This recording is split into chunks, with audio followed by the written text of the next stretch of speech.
Hello, friend. Welcome back to another journey through the cosmos. Tonight, we're going to explore something extraordinary, something that challenges everything we thought we knew about our home galaxy. Because here's the truth: when you look up at the Milky Way stretching across a dark sky, you're seeing less than 5% of what's actually there. Imagine standing in a vast cathedral, but 95% of it exists in a darkness so profound that no amount of light can reveal it. That's where we live. That's our galaxy. And tonight we're going to step into that darkness together. If you're ready to discover what hides in the shadows of our cosmic home, consider subscribing and hitting that like button. It helps more curious minds find their way here to this quiet corner of wonder. And now, let's begin. When Galileo first pointed his primitive telescope at the night sky in 1609, he made a discovery that would shake the foundations of human understanding. That soft, glowing band of light we call the Milky Way wasn't some celestial mist or cosmic fog. It was stars. Countless stars packed so densely that they blurred together into what looked like spilled milk across the heavens. For the first time in human history, we understood that we lived inside something vast, a great wheel of stars spinning through the void. For over 3 centuries after Galileo, astronomers mapped this wheel with increasing precision. They counted stars, measured distances, tracked movements. By the early 20th century, we had built a confident picture of our galaxy, a disk about 100,000 light-years across, containing somewhere between 200 and 400 billion stars, with our sun positioned about 26,000 light-years from the center.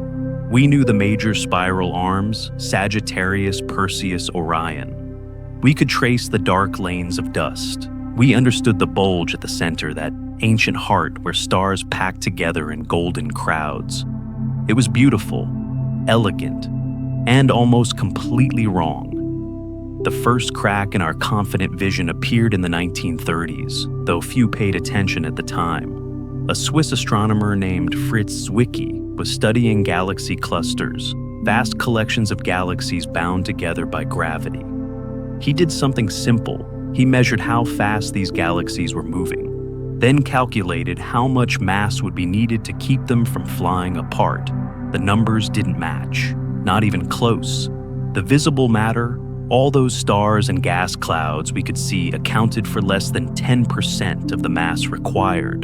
Zwicky proposed something radical. There must be dunkel Materie, dark matter filling the space between galaxies, invisible but undeniably present. The astronomical community largely ignored him. It seemed too strange, too convenient. Surely there was a simpler explanation. But 40 years later, a quiet revolution began in the hands of a woman who would change everything we thought we knew about galaxies. Her name was Vera Rubin. And in the 1970s, she was doing something that seemed straightforward, measuring how fast stars orbit in spiral galaxies. This should have been simple Newtonian physics, the same principles that govern planets orbiting the sun. Here's how it was supposed to work in any rotating system held together by gravity. Objects farther from the center should move more slowly. Just as Neptune crawls along its orbit, compared to speedy Mercury, stars at the edges of galaxies should drift lazily compared to their inner neighbors. The velocity should drop off steadily as you move outward from the galactic center. This is called a Keplerian decline, and it's one of the most fundamental predictions in orbital mechanics. Rubin expected to see this pattern when she examined galaxy after galaxy. Instead, she found something impossible. The stars at the edges weren't moving slower. They were moving just as fast, sometimes even faster than stars much closer to the center. It was as if Neptune were whipping around the sun at the same breakneck pace as Mercury, defying everything we knew about gravity and motion. At first, she thought it was an error. She checked her instruments, refined her methods, examined galaxy after galaxy. Andromeda showed the same pattern. The Triangulum galaxy showed it too. Every spiral galaxy she studied revealed the same impossible truth. Something was fundamentally wrong with our understanding of galactic mass. Think about what this means for a moment. If you see something moving in a circle, You can calculate how much mass must be pulling it inward to keep it from flying away. It's Physics 101. But when Rubin did these calculations for the outer stars of galaxies, the numbers were staggering. To keep those stars moving at the speeds, she observed galaxies needed to be 5 to 10 times more massive than all their visible matter combined. Where was this mass? It wasn't in the stars, we could count those. It wasn't in the gas clouds, we could measure those with radio telescopes. It wasn't in dust planets or any other form of ordinary matter we knew how to detect. And yet, it had to be there, spread throughout and beyond the visible disk of the galaxy, forming a vast invisible halo that dwarfed everything we could see. This was Zwickie's dark matter, but now the evidence was undeniable. The Milky Way, like every other spiral galaxy in the universe, was embedded in a massive sphere of something completely invisible, something that makes up roughly 85% of all the matter in our galaxy. We can't see it. We can't touch it. It doesn't emit light, doesn't absorb light, doesn't interact with electromagnetic radiation in any way we can detect. But it's there holding everything together, preventing our galaxy from tearing itself apart. Let me put this in perspective. Right now, as you listen to these words, the sun is racing around the galactic center at roughly 514,000 miles per hour, 230 kilometers per second. At that speed, it completes one full orbit every 225 million years. We call this a cosmic year, and Earth has completed about 20 such orbits since it formed 4.5 billion years ago. Now, here's the unsettling part. If only the visible matter of the Milky Way existed, if only those stars and gas clouds were present, the sun's orbital velocity would be far too fast for gravity to hold it in place. Within a few 100 million years, within just a couple of cosmic years, our solar system would have been flung out of the galaxy, entirely cast into the intergalactic void, like a stone from a sling. We're only here orbiting peacefully in this spiral arm because of dark matter. This invisible substance creates a gravitational well so deep, so massive, that it keeps hundreds of billions of stars bound together in their cosmic dance. Without it, galaxies as we know them couldn't exist. The Milky Way would have dispersed into scattered streams of homeless stars billions of years ago. But here's what keeps me awake at night. We still don't know what dark matter is. We know it's there. Dozens of different measurements confirm its presence beyond any doubt. We know roughly how much there is and how it's distributed. We know it clumps around galaxies and galaxy clusters. But we don't know what it's made of. The leading theories suggest exotic particles that barely interact with ordinary matter things, like WIMPs, weakly interacting massive particles or axions. Underground detectors around the world search for these particles day and night, looking for the rare moment when one might collide with normal matter. So far, after decades of searching, we've found nothing. Some physicists wonder if dark matter is even matter at all in any traditional sense. Perhaps it's a sign that our understanding of gravity breaks down on galactic scales. Perhaps Einstein's equations need modification. Perhaps space itself has properties we haven't yet discovered. This is the profound irony at the heart of modern astronomy. We've mapped the visible universe to incredible precision. We've photographed galaxies billions of light years away. We've detected gravitational waves and captured the shadow of a black hole, and yet we can't identify what makes up most of the mass in our own galaxy. The cosmic house we live in is built primarily from materials we can neither see nor understand. When ancient peoples looked up at the Milky Way, they saw myths written in light. The Greeks saw the milk of the goddess Hera. The Polynesians saw the pathway of souls to the afterlife. The Quechua saw the dark spaces between stars as cosmic animals. They knew they were looking at something vast and meaningful, even if they couldn't grasp its true nature. We modern stargazers aren't so different. We've replaced myth with mathematics, but we're still trying to comprehend something that exceeds our ability to perceive directly. We've learned that our galaxy is far stranger and more mysterious than Galileo ever imagined when he first resolved that Milky Band into stars. We've discovered that for every star, we can see there's a massive invisible presence lurking in the darkness, a cosmic ghost that shaped our galaxy and continues to hold it together. This is just the beginning of our journey into the dark side of the Milky Way. Because dark matter, vast and mysterious as it is, represents only one layer of the unseen. Our galaxy hides other secrets in its shadows regions, where light itself cannot escape monsters that bend space and time, billions of failed suns drifting in silence, and forces so subtle we can barely measure them, yet so powerful they determine the fate of everything we see. The cathedral we stand in is far larger and stranger than anyone suspected, and most of it exists in darkness deeper than any night on Earth. But darkness doesn't mean emptiness, and invisible doesn't mean unknowable. Over the next hours together, we're going to explore what science has revealed about the hidden architecture of our cosmic home. We're going to meet the ghosts that haunt the space between stars and understand the forces that shape galaxies in ways no eye can see. But first, we need to travel into the darkest regions of our galaxy, the places where light dies, where entire star systems vanish from view, swallowed by clouds so vast and so dense that they create holes in the night sky itself. There's something holding you in your chair right now. Not just the physical structure beneath you, but something far more fundamental and invisible architecture that keeps our entire galaxy from flying apart. And the strange truth is, we can prove it exists, even though we've never directly detected a single particle of it.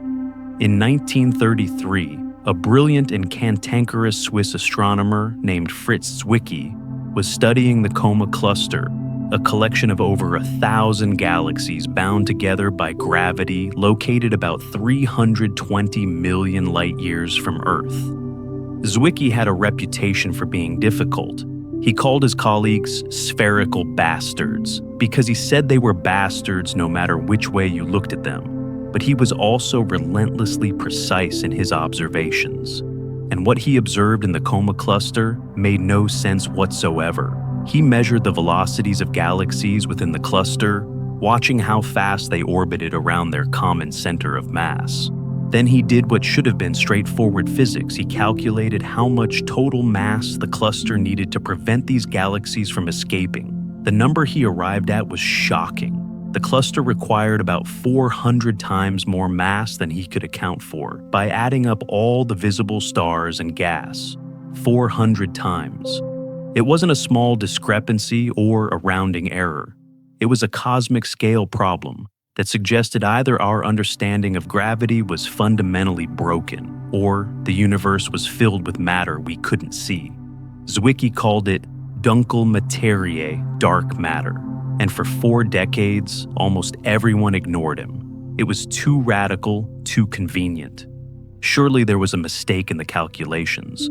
Or perhaps we were simply missing some ordinary matter, dim stars, cold gas scattered planets. The astronomical community moved on, leaving Zwicky's dark matter as a curious footnote. But in the 1970s, Vera Rubin forced us to confront what Zwicky had discovered. Working at the Carnegie Institution in Washington, Rubin was part of a generation of women astronomers who had to fight for every opportunity in a field that was overwhelmingly male. She'd been denied access to Palomar Observatory as a young researcher simply because of her gender. She'd had her work dismissed and minimized, but she was meticulous, patient, and absolutely determined to understand how galaxies rotate. What Rubin did was elegant in its simplicity. She pointed her spectrograph at spiral galaxies and measured the Doppler shift of light coming from regions at different distances from the galactic center. Doppler shift is the same principle that makes an ambulance siren change pitch as it passes you. Light from objects moving toward us shifts toward blue wavelengths, while light from objects moving away shifts toward red. By measuring these shifts, Rubin could determine precisely how fast stars were orbiting at various distances from the galaxy's center. The prediction was clear. Orbital velocity should decrease with distance from the center, following what we call a Keplerian decline. This is exactly what we see in our solar system. Neptune plods along at 5.4 kilometers per second, while Mercury zips around at 47 kilometers per second. The same principle should govern galaxies. Most of a galaxy's mass is concentrated in the bright central bulge where stars pack together densely. As you move outward into the dimmer spiral arms and eventually into the sparse outer regions, there's less and less mass pulling on the orbiting stars. They should slow down gradually, but predictably. Rubin's first major target was the Andromeda Galaxy, our nearest large galactic neighbor, sitting about 2.5 million light-years away. She expected to see the velocity curve rise near the center peak and then fall away as she measured regions farther and farther out. Instead, the curve rose and then simply flattened. Stars at the edge of Andromeda's visible disk, 100,000 light-years from the center, were orbiting just as fast as stars much closer in. It was as if Neptune were somehow racing around the sun at Mercury's speed. She thought it might be peculiar to Andromeda, perhaps some unusual distribution of gas she hadn't accounted for. So, she examined another galaxy. Same result. Then another. And another. By the late 1970s, Rubin and her colleague Kent Ford had measured rotation curves for dozens of spiral galaxies, and every single one showed the same impossible pattern. The flat rotation curve appeared to be a universal feature of spiral galaxies. Think carefully about what this means. When you measure how fast something is orbiting, you're directly measuring the gravitational pull acting on it. Gravity doesn't lie. It can't be hidden or disguised. If a star is moving at 200 kilometers per second in a circular orbit, 50,000 light-years from the galactic center, you can calculate exactly how much mass must exist within that orbit to provide the necessary gravitational force. The math is ironclad, tested and proven over centuries. When Rubin did these calculations for the outer regions of galaxies, the numbers were staggering. To keep outer stars moving at the speeds, she observed galaxies needed to contain 5 to 10 times more mass than all their visible matter combined stars, gas dust, everything we could detect with any telescope at any wavelength. And this hidden mass couldn't be concentrated in the center. It had to be distributed throughout and well beyond the visible disk, forming an enormous spherical halo that dwarfed the luminous galaxy we could see. The evidence became overwhelming. Radio astronomers tracking hydrogen gas clouds found the same flat rotation curves, extending even farther out than Rubin's optical measurements. Some galaxies showed detectable rotation in their outer hydrogen envelopes out to 200,000 light-years or more from the center, more than twice the radius of the visible disk, and these distant clouds were still moving at the same velocities as material much closer in. The dark matter halo, whatever it was, extended far beyond the last visible star. But what could it possibly be? The first instinct was to look for ordinary matter we might have missed. Perhaps galaxies were filled with dim objects that emit very little light. Brown dwarfs, planets, black holes, neutron stars, white dwarfs. These objects became known as MACOs, or massive compact halo objects. Throughout the 1990s, astronomers conducted careful surveys using a technique called gravitational microlensing, watching for the telltale brightening that occurs when a massive object passes in front of a distant star, briefly magnifying its light through gravitational lensing. They found some MACOs there are indeed dark compact objects scattered through the galactic halo, but nothing close to enough. MACOs could account for perhaps 20% of the missing mass at most. The rest had to be something else entirely. Every conventional possibility was eliminated one by one. The dark matter couldn't be cold gas, it would emit detectable radio waves. It couldn't be warm gas, it would emit X-rays. It couldn't be dust, it would block background starlight and glow in infrared. It couldn't be black holes, they would create detectable gravitational lensing effects far beyond what we observe. The process of elimination led to an uncomfortable conclusion. The dark matter had to be made of something that doesn't interact with light at all, something that doesn't participate in electromagnetism in any way we can detect. Particle physicists proposed candidates exotic particles left over from the Big Bang that rarely, if ever, interact with ordinary matter. The leading contenders were WIMPs, weakly interacting massive particles and axions, incredibly light particles predicted by certain extensions of the standard model of particle physics. These particles would pass through normal matter almost as if it weren't there. Every second, if the theories are correct, billions of dark matter particles are streaming through your body, through the Earth, through everything, without leaving the faintest trace. The search for these particles became one of the great experimental challenges of modern physics. Deep underground, shielded from cosmic rays by miles of rock detectors, wait in silence for the incredibly rare moment when a dark matter particle might collide with an atomic nucleus. The experiments have exotic names: Xenon, LUX, C, D, M, S, A, D, MX. Some use tanks of liquid xenon, cooled to near absolute zero. Others use germanium crystals, maintained at temperatures colder than outer space. They've been running for decades now, accumulating data with exquisite sensitivity. And so far, they've detected nothing, not a single confirmed dark matter particle. Does this mean dark matter doesn't exist? Absolutely not. The gravitational evidence is too strong, too consistent across too many different measurements. Galaxy rotation curves. Gravitational lensing observations showing how light bends around galaxy clusters. The cosmic microwave background, the afterglow of the Big Bang, which contains subtle patterns that only make sense if dark matter exists.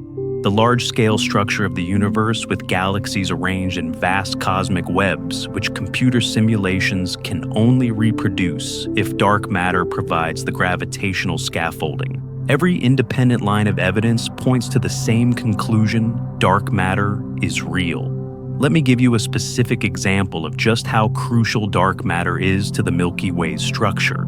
Our solar system sits about 26,000 light-years from the galactic center, embedded in what we call the Orion Arm, a minor spiral arm that branches off the larger Perseus Arm. At this distance, we're orbiting the galaxy at approximately 230 kilometers per second, about 514,000 miles per hour. At that velocity, we complete one full orbit every 225 million years. Now, imagine the Milky Way without its dark matter halo. The visible matter, all 200 to 400 billion stars, plus the gas and dust, adds up to roughly 60 billion solar masses concentrated mostly in the central bulge and disk.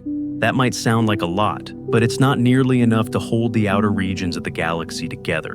Run the numbers, and you find that at our distance, the escape velocity, the speed needed to break free from the galaxy's gravity, would be only about 120 kilometers per second.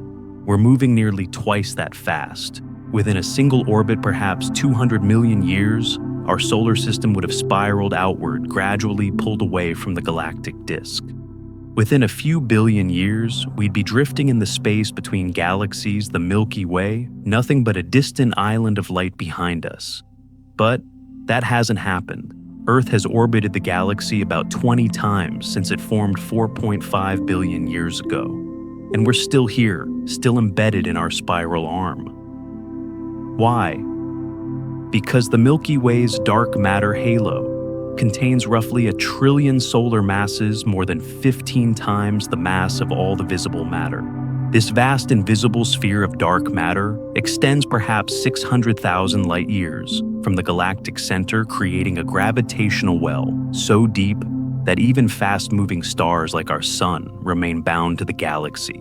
The dark matter is the foundation, the skeleton, the invisible architecture that allows galaxies to exist at all. Think of it this way: the stars we see, the glowing spiral arms captured in every photograph of the Milky Way. They're not the galaxy itself. They're merely decorations, light strung on an invisible framework. The real structure, the actual substance of the galaxy, is something we can't see. It's as if you lived your entire life in a building, but could only see the paint on the walls, never the beams and girders holding everything up. And only recently, through careful measurement of how those walls behave, have we even realized the hidden structure exists. Astronomers now believe that dark matter played the crucial role in galaxy formation itself. In the early universe, just a few 100,000 years after the Big Bang, matter was distributed almost uniformly, not perfectly smooth, but close. There were tiny density fluctuations, regions with slightly more matter than average and regions with slightly less. These fluctuations were incredibly subtle, less than 1 part in 100,000. But gravity is patient and relentless. Denser regions attracted more matter. As they grew denser, their gravity strengthened, pulling in still more matter. This process, called gravitational collapse, should have created structure in the universe, galaxies, clusters, the cosmic web. But there's a problem. Ordinary matter, the atoms that make up stars and planets and us, interacts with radiation. In the early universe, when everything was much hotter and denser, radiation pressure would have resisted gravitational collapse, smoothing out those tiny fluctuations before they could grow into anything significant. Dark matter changed everything. Because dark matter doesn't interact with light, it felt no radiation pressure. While ordinary matter was held in check, dark matter was free to collapse under its own gravity, forming the first structures in the universe. These dark matter halos created gravitational wells, cosmic valleys that ordinary matter could fall into once the universe had cooled enough for radiation pressure to diminish. Ordinary matter streamed into these wells like water, finding low ground, collecting in the densest regions to form the first stars and galaxies. Without dark matter, galaxy formation would have been delayed by billions of years if it happened at all. The universe might have remained a thin, nearly uniform fog of hydrogen and helium, with no stars to forge heavier elements, no planets to provide stable homes for life, no astronomers to wonder about their place in the cosmos. So here we are, living inside a structure that is fundamentally invisible, held together by a substance we can neither see nor directly detect. Every journey we take through space, every orbit of Earth around the sun, every revolution of the sun around the galactic center, all of it happens within the embrace of dark matter. It surrounds us, permeates the space between stars, shapes the paths of galaxies through the universe. And yet, it remains profoundly mysterious, perhaps the greatest unsolved problem in physics. What is it made of? Why does it interact so weakly with ordinary matter? How did it come to dominate the mass budget of galaxies so completely? These questions drive experiments around the world, from underground particle detectors to satellites mapping the cosmic microwave background to massive computer simulations, trying to understand how dark matter behaves on cosmic scales. Some physicists wonder if we're asking the wrong questions entirely. Perhaps dark matter isn't a new type of particle at all. Perhaps instead, our theory of gravity is incomplete, and we need to modify Einstein's equations to account for behavior on galactic scales.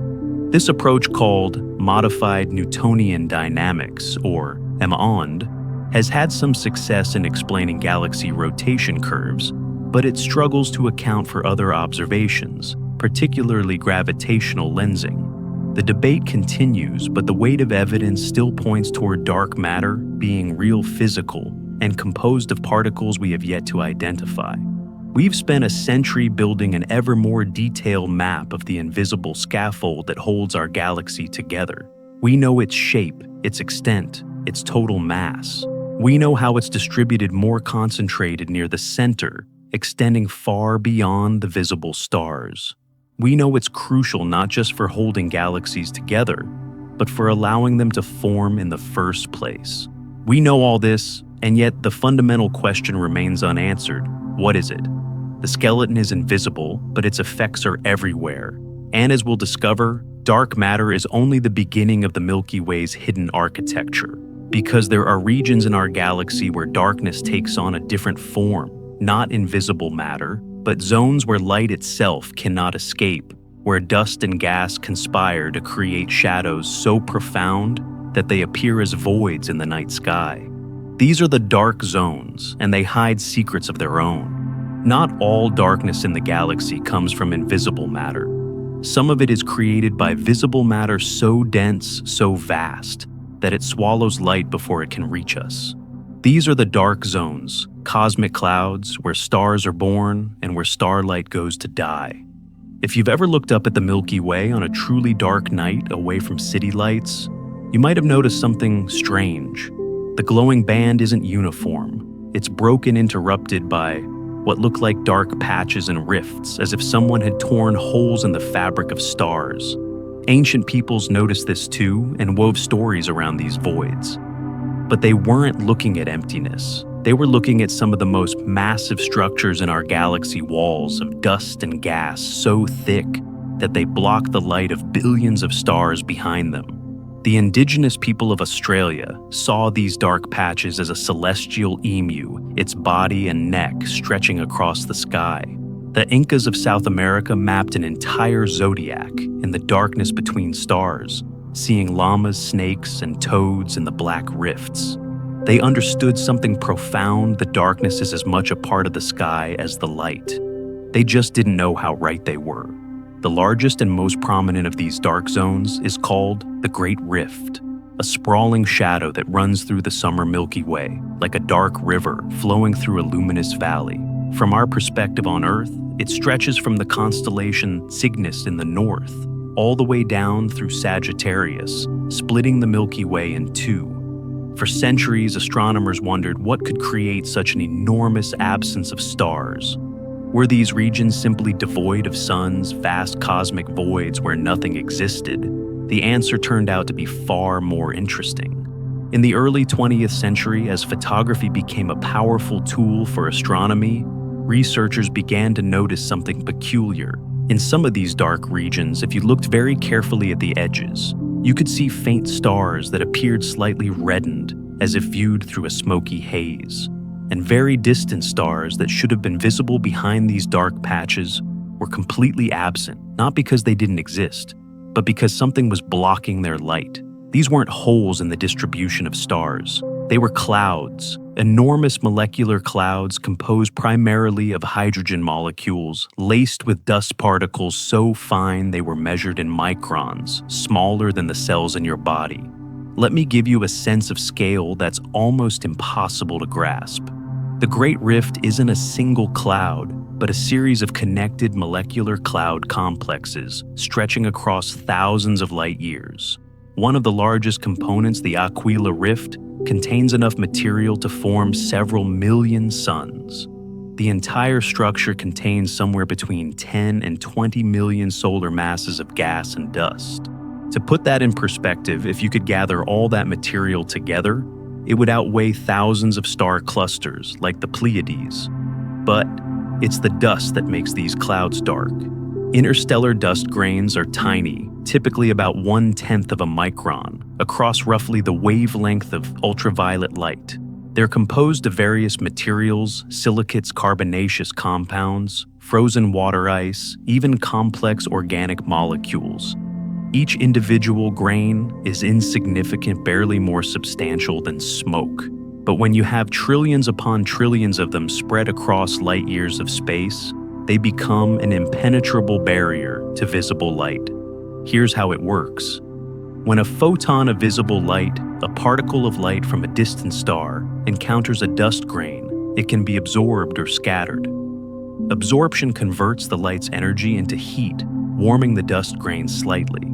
Scattering redirects the photon in a random direction, sending it off on a different path through space.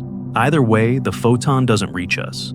And because these molecular clouds contain such staggering quantities of dust, the cumulative effect is dramatic. A cloud just a few dozen light years thick can reduce the brightness of stars behind it by a factor of 10,000 or more. Effectively, it erases them from view. The densest cores of these clouds are even more extreme. In regions where new stars are actively forming, the dust can be so concentrated that it blocks not just visible light, but even shorter wavelengths like ultraviolet. These cores are measured in magnitudes of extinction, the amount by which starlight is dimmed.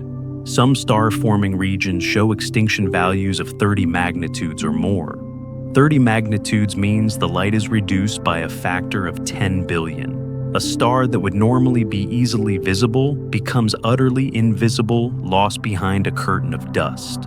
Consider the Coalsack Nebula, visible from the southern hemisphere, as a dark patch about 7 degrees, across roughly 14 times the width of the full moon.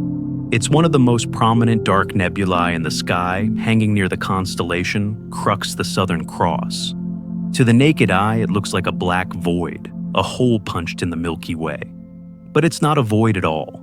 It's a molecular cloud about 600 light-years away, containing enough material to make several thousand stars. The Coalsack is in the early stages of gravitational collapse. In a few million years, it will likely ignite with the light of newborn suns.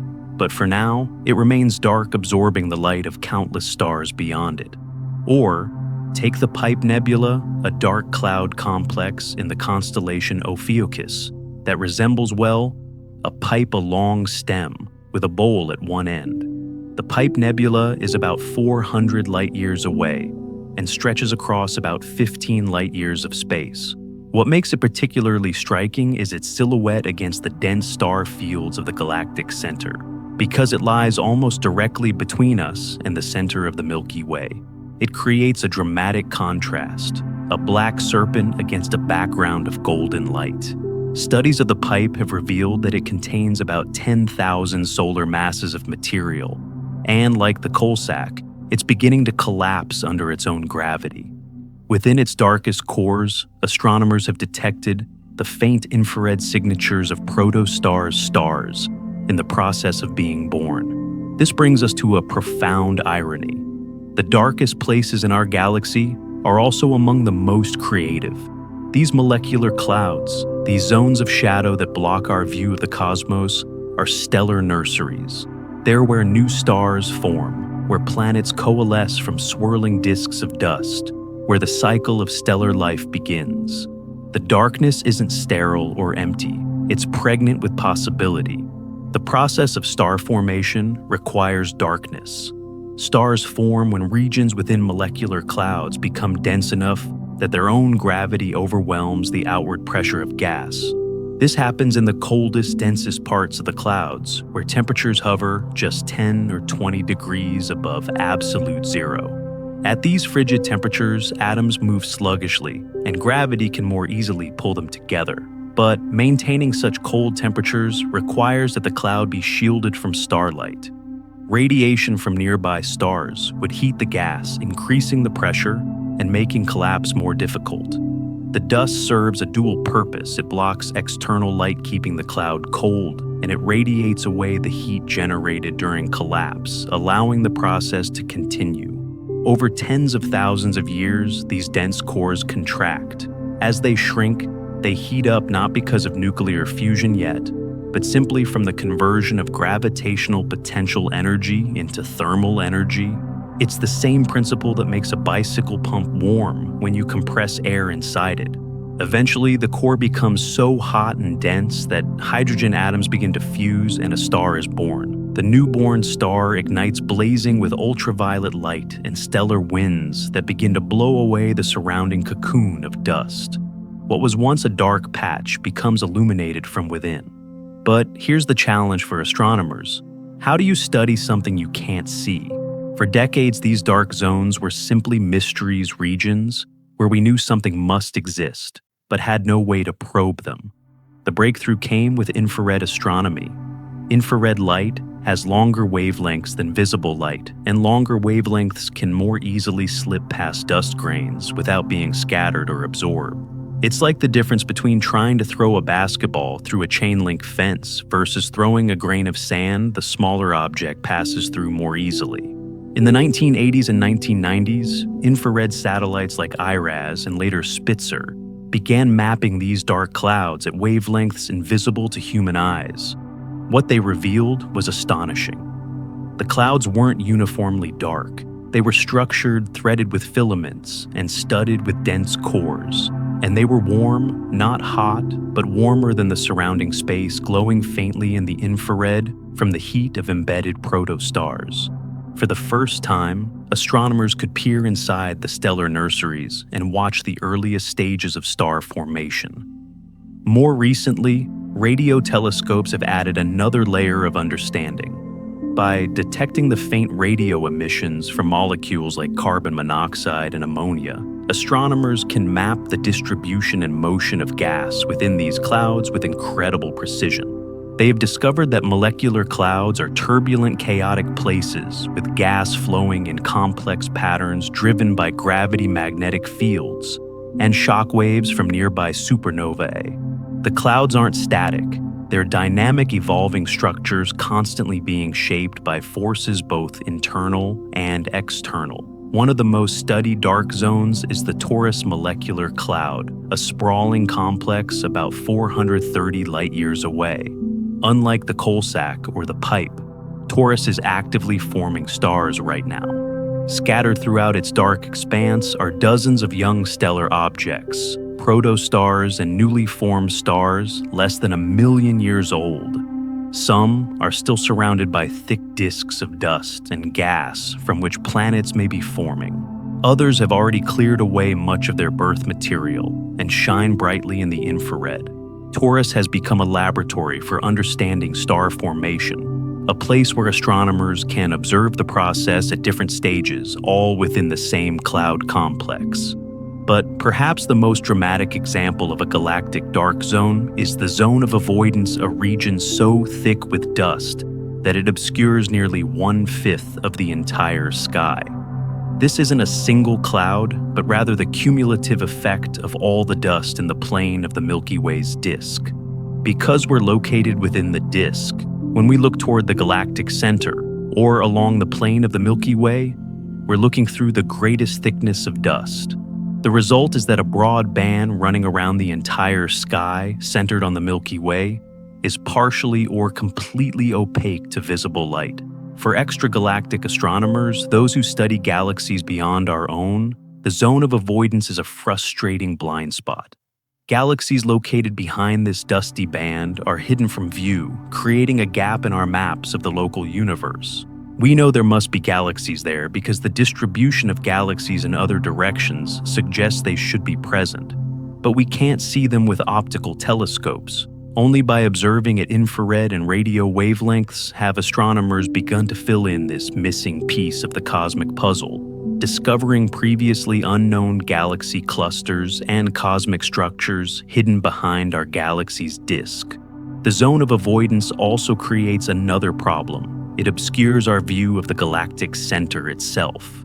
The heart of the Milky Way, home to the supermassive black hole Sagittarius, A star, and surrounded by a dense cluster of ancient stars, lies 26,000 light-years away, behind such thick veils of dust that visible light is dimmed by a factor of about 1,000,000,000,000. 1,000,000,000,000. If you could somehow remove all the intervening dust, the galactic center would blaze in Earth's sky brighter than the full moon, a spectacular sight dominated by the glow of hundreds of millions of stars packed into a relatively small volume. Instead, we see almost nothing in visible wavelengths, just a faint diffuse glow, barely distinguishable from the surrounding Milky Way. Only by observing at infrared radio and X-ray wavelengths can we penetrate the dust and study the galactic center. These observations have revealed an extraordinarily violent and dynamic environment. Gas clouds race around the central black hole at thousands of kilometers per second. Massive stars form and explode in rapid succession, their supernovae creating shock waves that heat the surrounding gas to millions of degrees. Intense magnetic fields thread through the region, channeling particles into high-energy jets. All of this activity is hidden from our eyes by the dark zones between us and the center. Have you ever wondered what ancient astronomers might have thought if they could have seen the galactic center in all its glory?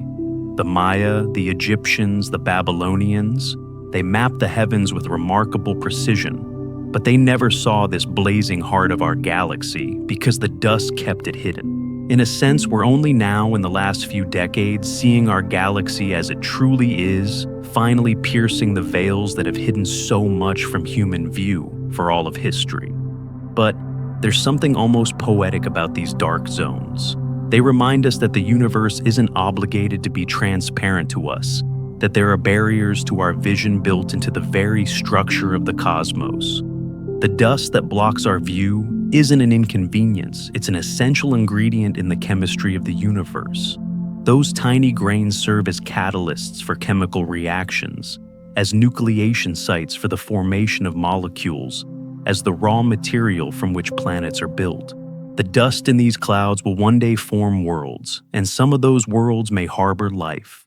The darkness is temporary, a phase in the endless cycle of creation and destruction that drives the evolution of galaxies. And these dark zones teach us humility.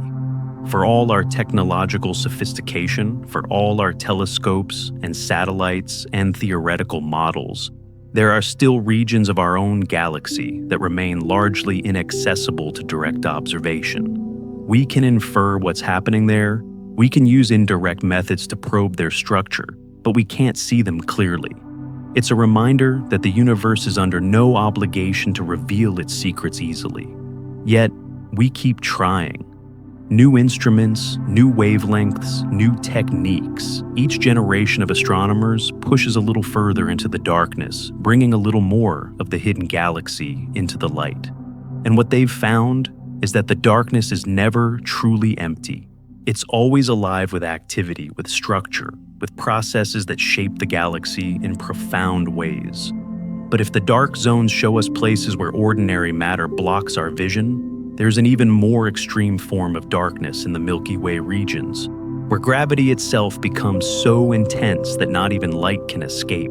These are the realms of black holes, and at the very center of our galaxy lurks the most massive one of all, a monster 4 million times the mass of the Sun, invisible yet impossible to ignore. At the exact center of our galaxy, hidden behind those vast curtains of dust we just explored, sits something that shouldn't exist according to our everyday understanding of reality. It's a region of space where 4 million suns worth of mass has been compressed into a volume smaller than Mercury's orbit. It's a place where gravity is so intense that space and time themselves become twisted beyond recognition. And until very recently, we had never seen it, not directly. In 1974, astronomers detected an unusual radio source at the precise center of the Milky Way. They named it Sagittarius A star, after its location in the constellation Sagittarius. For years, it was just a mysterious blip in radio observations, a compact source of emission unlike anything else in the galaxy. They suspected it might be something extraordinary, but they had no proof. The evidence would come from watching what couldn't be seen, by observing what could, the stars that danced around it. Picture this. You're an astronomer in the early 1990s, and you've just been granted precious observation time on one of the world's most powerful telescopes. You point it at the galactic center, piercing through the dust with infrared wavelengths, and you begin to map the positions of stars near the radio source. You note their locations carefully, then you wait. A year passes. You observe again. The stars have moved, not by much, but measurably. You continue this process year after year, building up a time-lapse map of stellar motion near the galactic center. And what you discover changes everything. The star designated S2 became famous for a very specific reason. It's close enough to Sagittarius A star that we can watch it complete an entire orbit within a human lifetime. S2 is a blue-white star about 15 times the mass of the Sun, and it follows an extremely elliptical orbit around the galactic center with a period of just 16 years. At its closest approach, called periapsis, it screams past Sagittarius A star at nearly 3%, the speed of light roughly 5,000 kilometers per second, coming within just 17 light hours of the center. That's about 3 times the distance between the Sun and Pluto. At those speeds and that proximity, S2 experiences gravitational forces and relativistic effects that would be impossible anywhere else in the galaxy. Andrea Ghez at UCLA and Reinhard Genzel in Germany led separate teams that tracked S2 and dozens of other stars near the galactic center for more than 2 decades. The observations required extraordinary precision, measuring stellar positions to within milliarc seconds, equivalent to reading a newspaper in New York from Los Angeles. They used adaptive optics, a technology that corrects for atmospheric distortion in real time by rapidly adjusting mirror shapes hundreds of times per second. Without this technology, the stars would have been blurred beyond recognition. What they found was unambiguous. The stars weren't meandering randomly, they were following precise Keplerian orbits, the same type of elliptical paths that planets follow around the sun. And all those orbits shared a common focus, the radio source Sagittarius A star. By measuring the size and period of each orbit, they could calculate the mass of whatever sat at that focal point. The math was ironclad based on principles Isaac Newton had established more than 3 centuries earlier. The answer was staggering: approximately 4 million solar masses concentrated in a region no larger than about 10 million kilometers across, roughly 16 times the distance between Earth and the Sun. Think about that for a moment. 4 million stars worth of mass compressed into a space that on cosmic scales is almost nothing. There's only one known object that can pack that much mass into that small a volume, a supermassive black hole. But here's what makes the story particularly compelling. We can't see the black hole itself. Black holes, by definition, don't emit light. Their gravity is so strong that not even photons can escape from within the event horizon. So, how do we know it's there? We know because of what we can see: those stars orbiting around what appears to be empty space, following paths that make sense only if something massive and invisible sits at the center of their dance. It's like watching leaves swirl in a circle and inferring that there must be a drain beneath them, even though you can't see the drain itself. The motion tells the story. The absence becomes presence through its effects. In 2018, astronomers observed something extraordinary during S2's closest approach. As the star plunged toward periapsis, moving at nearly 8,000 kilometers per second, its light shifted toward the red end of the spectrum, more than expected from the Doppler effect alone. This additional redshift was a prediction of Einstein's general relativity gravitational redshift. The star's light was climbing out of such an intense gravitational well that it lost energy in the process, stretching to longer, redder wavelengths. It was the first time anyone had directly observed relativistic effects in a star orbiting a supermassive black hole. But S2 isn't alone in this extreme environment.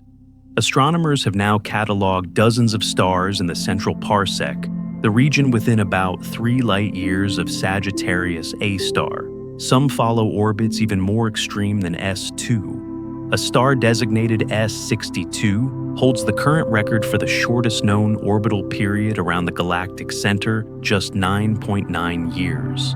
At periapsis, S62 approaches within just 13 light hours of the black hole and reaches speeds of about 8% the speed of light. 8%. At those velocities, time dilation becomes significant. If you could somehow ride along with S62 during its closest approach, time would pass noticeably slower for you than for someone far from the black hole. Another star designated S4714 may have an even closer approach, though its orbit is still being refined. Current estimates suggest it might come within just 12 light hours of the black hole. These stars exist in an environment that's almost incomprehensible, where the fabric of space-time is warped so severely that the rules of Newtonian physics break down completely, where tidal forces are strong enough to stretch and compress objects, where the difference in gravitational pull between one side of a human body and the other would be lethal. How did these stars end up in such extreme orbits? That's a question astronomers are still trying to answer. Stars don't normally form so close to supermassive black holes. The tidal forces would disrupt the collapsing gas clouds before stars could coalesce. One theory suggests these stars formed farther out. and were later scattered inward through gravitational interactions, a cosmic game of pinball where close encounters with other stars occasionally fling a star into a tight orbit around the central black hole.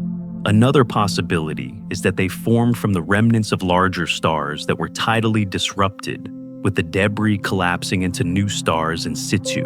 Whatever their origin, these S-stars serve as living laboratories for testing general relativity in the most extreme conditions accessible to observation. Each close passage provides another opportunity to measure how matter and light behave in strong gravitational fields. And so far, Einstein's century-old theory has passed every test with flying colors. But here's where the story takes another turn.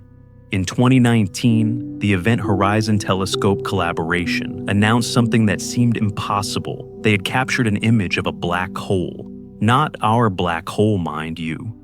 The photo showed M87 star, the supermassive black hole at the center of the galaxy. Messier 87, located about 55 million light-years away. The image showed exactly what theory predicted: a dark central region, the black hole's shadow surrounded by a bright ring of glowing material. So, why haven't we photographed Sagittarius A star, which is much closer to us, only 26,000 light-years away, compared to 55 million? The answer reveals something fascinating about the nature of these objects. M87 star is about 1,500 times more massive than our galactic center black hole. That enormous mass gives it a much larger event horizon, the boundary beyond which nothing can escape. The event horizon of M87 star is about 3 times the size of Pluto's orbit. It's so large that material falling toward it takes weeks to spiral inward. The accretion disk is relatively stable, changing slowly enough that astronomers could observe it for many hours and average the data to create a clear image. Sagittarius A star, by contrast, is comparatively tiny. Its event horizon is only about 24 million kilometers, across roughly 16 times the distance from Earth to the Sun. At that scale, matter orbits the black hole in just minutes. The accretion disk is turbulent, chaotic, flickering and changing faster than we can track. It's like trying to photograph a person who won't hold still, where every exposure shows them in a different position. Getting a clear image requires new techniques, new strategies for dealing with the rapid variability. The Event Horizon Telescope team has been working on imaging Sagittarius A star, and there are hints that they may succeed soon. If they do, it will be a triumphant moment, finally seeing, even if indirectly, the monster that has shaped our galaxy's evolution for billions of years. But even without a direct image, we know a great deal about Sagittarius A star from other observations. We know it's remarkably quiet compared to supermassive black holes in other galaxies. Many galactic centers are ablaze with activity, active galactic nuclei, powered by black holes, devouring enormous quantities of matter, shining brighter than all the stars in their host galaxies combined. Quasars, the most luminous objects in the universe, are supermassive black holes in a feeding frenzy, consuming material at prodigious rates and blasting out jets of particles at nearly the speed of light. Sagittarius A star does none of this. It's on a starvation diet accreting material at a rate that produces only a faint glow in radio waves and X-rays. If you could somehow see it with your eyes, it would be far dimmer than an ordinary star. This quiescence is actually something of a mystery. There's plenty of gas in the galactic center, hot plasma heated to millions of degrees, stellar winds from nearby massive stars, even occasional clouds that pass close to the black hole. Why isn't more of this material falling in? Part of the answer seems to involve the specific way matter orbits around the black hole. Gas doesn't simply fall straight in, it has angular momentum, which causes it to spiral inward gradually. As it spirals, it forms an accretion disk, a flat structure of orbiting material. But for Sagittarius A star, the accretion disk appears to be inefficient at transporting angular momentum outward, which is necessary for material to continue falling inward. Much of the gas ends up being blown away by the black hole's own radiation and magnetic fields before it can cross the event horizon. It's a self-regulating system where the black hole's feeding process itself prevents more efficient feeding. But occasionally, something does fall in. In 2013, astronomers watched a gas cloud designated G2 make a close approach to Sagittarius A star. Predictions varied wildly. Some expected a spectacular brightening as the cloud was tidally shredded and consumed, producing a burst of X-rays and gamma rays. Others thought the cloud might be more resilient, perhaps containing a hidden star that would protect it from disruption. In the end, G2 survived largely intact, stretched into a long filament, but not destroyed. The black hole barely burped. It was a reminder that these objects, terrifying as they seem, don't actually consume everything that comes near them. You need to get very close within a few times the event horizon radius before tidal forces become truly catastrophic. Have you ever thought about what it means that we can prove the existence of something we can never directly observe? There's something philosophically profound about that. We build our understanding of Sagittarius A star entirely from inference, from watching how other objects behave in its presence. The black hole itself is a void, an absence defined by what it prevents light from escaping time, from flowing, normally matter from existing in any form we can recognize. Yet this absence is also the anchor of our galaxy. The gravitational influence of Sagittarius A star extends far beyond its immediate vicinity. It shapes the orbits of stars throughout the central parsec. Its mass contributes to the overall gravitational potential that keeps the galaxy bound together. And while it's currently quiet, there's evidence it wasn't always so. In recent years, astronomers have discovered enormous structures extending above and below the galactic plane. The Fermi bubbles, vast lobes of high-energy gamma rays reaching 25,000 light-years in each direction. These bubbles are thought to be the remnant of a massive outburst from Sagittarius A star several million years ago, a time when the black hole consumed a particularly large meal and belched out tremendous amounts of energy. The bubbles are still expanding, still glowing with the energy of that ancient feast. They're a reminder that even a sleeping monster sometimes stirs. Looking at supermassive black holes across the universe, we see a pattern. Almost every large galaxy has one at its center, and the mass of the black hole is tightly correlated with properties of the galaxy itself, particularly the mass of the central bulge. This relationship suggests that galaxies and their central black holes grow together, influencing each other's evolution through a cosmic feedback loop. The black hole feeds on gas funneled to the galactic center by galaxy mergers and gravitational instabilities. As it feeds, it releases energy that heats surrounding gas, preventing that gas from cooling and forming new stars. This self-regulation may explain why the most massive galaxies tend to be red and dead, their star formation quenched by their own central black holes. Sagittarius A star, then, isn't just a fascinating object in its own right. It's a key player in the story of how our galaxy came to be the way it is. 4 billion years ago, when it was more active, it may have played a role in determining the Milky Way's structure, in regulating star formation, in the central regions, and shaping the distribution of gas and dust. The invisible monster at the heart of our galaxy has been writing our cosmic story all along. We've learned to see what cannot be seen by watching what can, by tracking stars as they orbit invisible mass, by measuring the Doppler shift of light, by detecting faint radio emissions and X-ray flares. We've proven the existence of an object that defies direct observation, that sits at the boundary where our physics begins to break down and new theories are needed. It's a monument to human ingenuity, to our ability to understand reality through mathematics and careful observation, even when that reality hides itself behind impenetrable veils. But black holes, remarkable as they are, represent just one category of invisible objects in our galaxy. There are others far more numerous scattered throughout the Milky Way, like a hidden population, we're only beginning to census. These are the stellar graveyards and the failed stars, the remnants of death and the embers of births that never quite ignited. They outnumber the stars we see, and they're waiting in the darkness all around us. For every star you can see in the night sky, there are dozens you cannot. Not because they're too far away or hidden behind dust, but because they've either died and gone dark, or they never truly lived at all. The Milky Way is haunted by a vast population of stellar ghosts and failed dreams, objects that exist in a twilight state between star and non-star, between life and death. When astronomers first began counting stars in our galaxy, they made a fundamental mistake. They looked at the bright ones, the shining beacons like our sun, and extrapolated from there. But the universe doesn't work that way.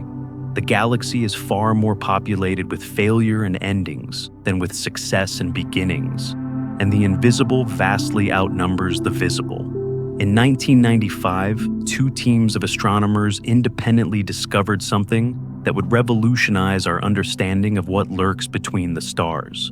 They were searching for planets around other stars, using a new technique, watching for the slight wobble a planet's gravity induces in its host star. But one of the objects they found wasn't a planet.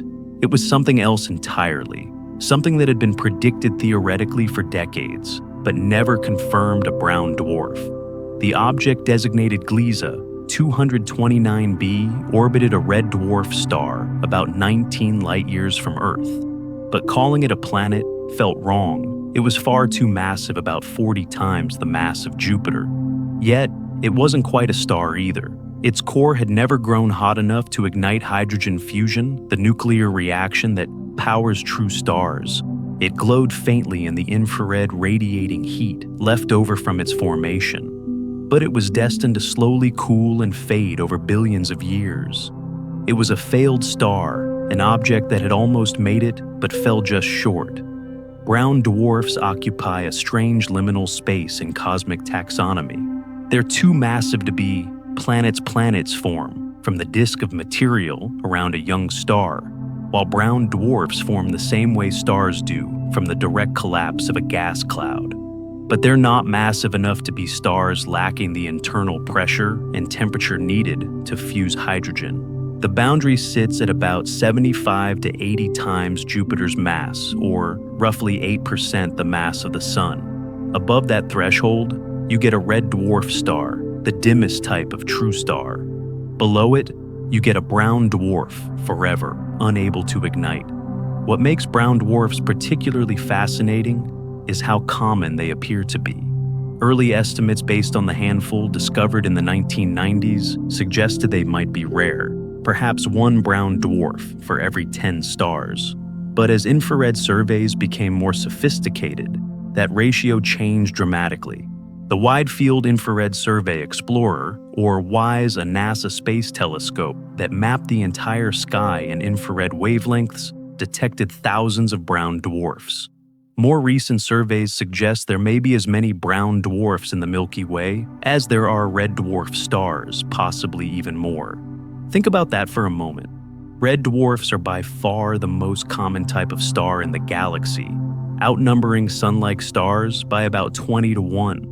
If brown dwarfs are equally or more abundant, it means the Milky Way contains not hundreds of billions of stars, but hundreds of billions of stars, plus a comparable population of substellar objects drifting invisibly between them. We've been dramatically undercounting the galaxy's population. Brown dwarfs are incredibly difficult to detect because they're so dim. The nearest known brown dwarf, Lumen 16, is just 6.5 light-years away, only slightly farther than Barnard's star, one of our closest stellar neighbors. Yet it wasn't discovered until 2013, more than a century after Barnard's star was cataloged. Lumen 16 is actually a binary system, two brown dwarfs orbiting each other with a combined mass of about 70 Jupiter masses. On a dark night, if you have exceptional vision and know exactly where to look, you might barely perceive it as an extremely faint reddish point. But most people would see nothing at all. The coolest brown dwarfs are so faint, they barely register above the cosmic background. Some have surface temperatures below 400 Kelvin. That's cooler than the boiling point of water, closer to the temperature of a hot summer day on Earth than to anything we normally call a star. These Y-type brown dwarfs glow primarily in the far infrared, and their spectra show absorption features from water vapor and methane molecules we normally associate with planets, not stars. They represent the ultimate endpoint of the brown dwarf sequence objects that have cooled for billions of years until they're barely distinguishable from the cold of space itself. But brown dwarfs aren't the only stellar failures populating the galaxy. There's an even more numerous population that, until very recently, was completely unknown rogue planets. We'll explore those in detail soon. For now, let's turn to the other end of stellar existence, the dead stars, the remnants left behind when fusion finally stops. Every star eventually runs out of fuel. For stars like the Sun, the endpoint is a white dwarf, the exposed core of the star, roughly Earth-sized, but with about half the Sun's mass, made primarily of carbon and oxygen, compressed to extraordinary densities. A teaspoon of white dwarf material would weigh several tons on Earth.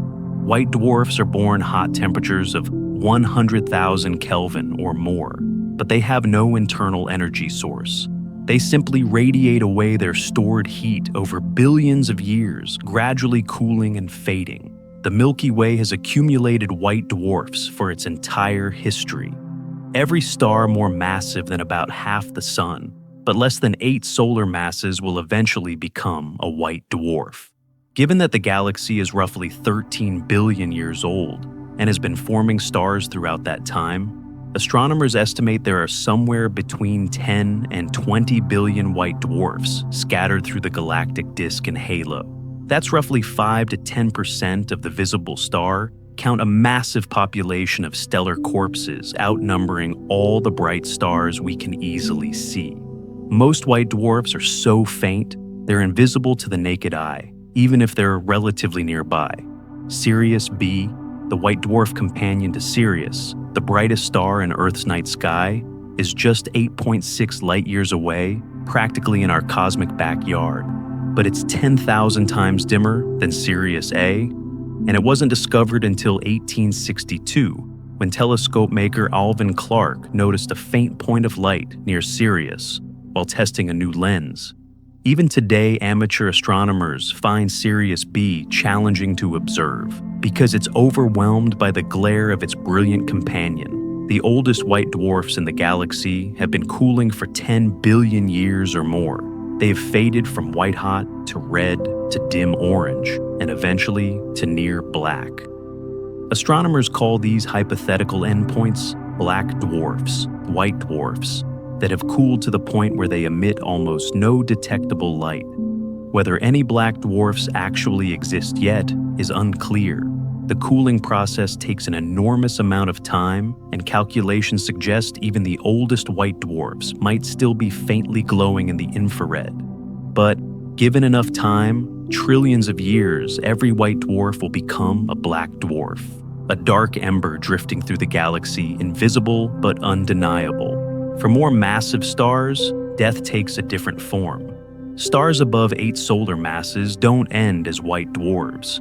They explode as supernovae, blasting their outer layers into space and leaving behind an even more extreme remnant, a neutron star. Imagine taking 1.4 times the mass of the Sun and compressing it into a sphere just 20 kilometers across, about the size of a city. The gravity at the surface would be so intense that an object dropped from 1 meter up would hit the ground at several million kilometers per hour. The density is beyond comprehension. A neutron star is essentially a giant atomic nucleus, with protons and electrons crushed together into neutrons packed so tightly that a teaspoon of neutron star material would weigh about 1 billion tons. Many neutron stars announce their presence through regular pulses of radio waves. These are pulsars spinning neutron stars with powerful magnetic fields that beam radiation like a cosmic lighthouse.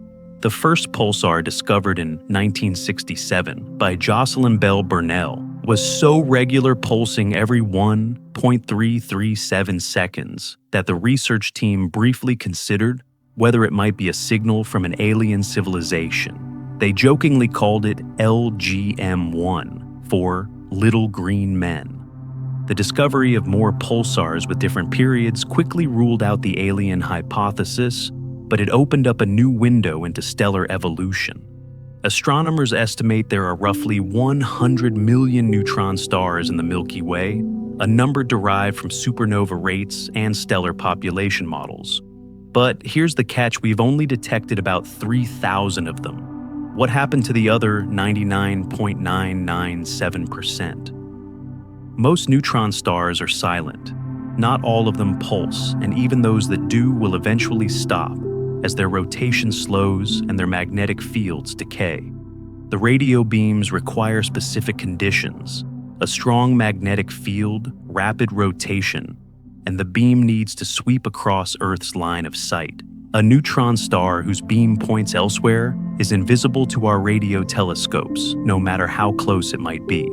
And older neutron stars, those born billions of years ago from supernovae in the galaxy's youth, have slowed down so much that they no longer generate detectable pulses. These silent neutron stars drift through the galaxy unseen.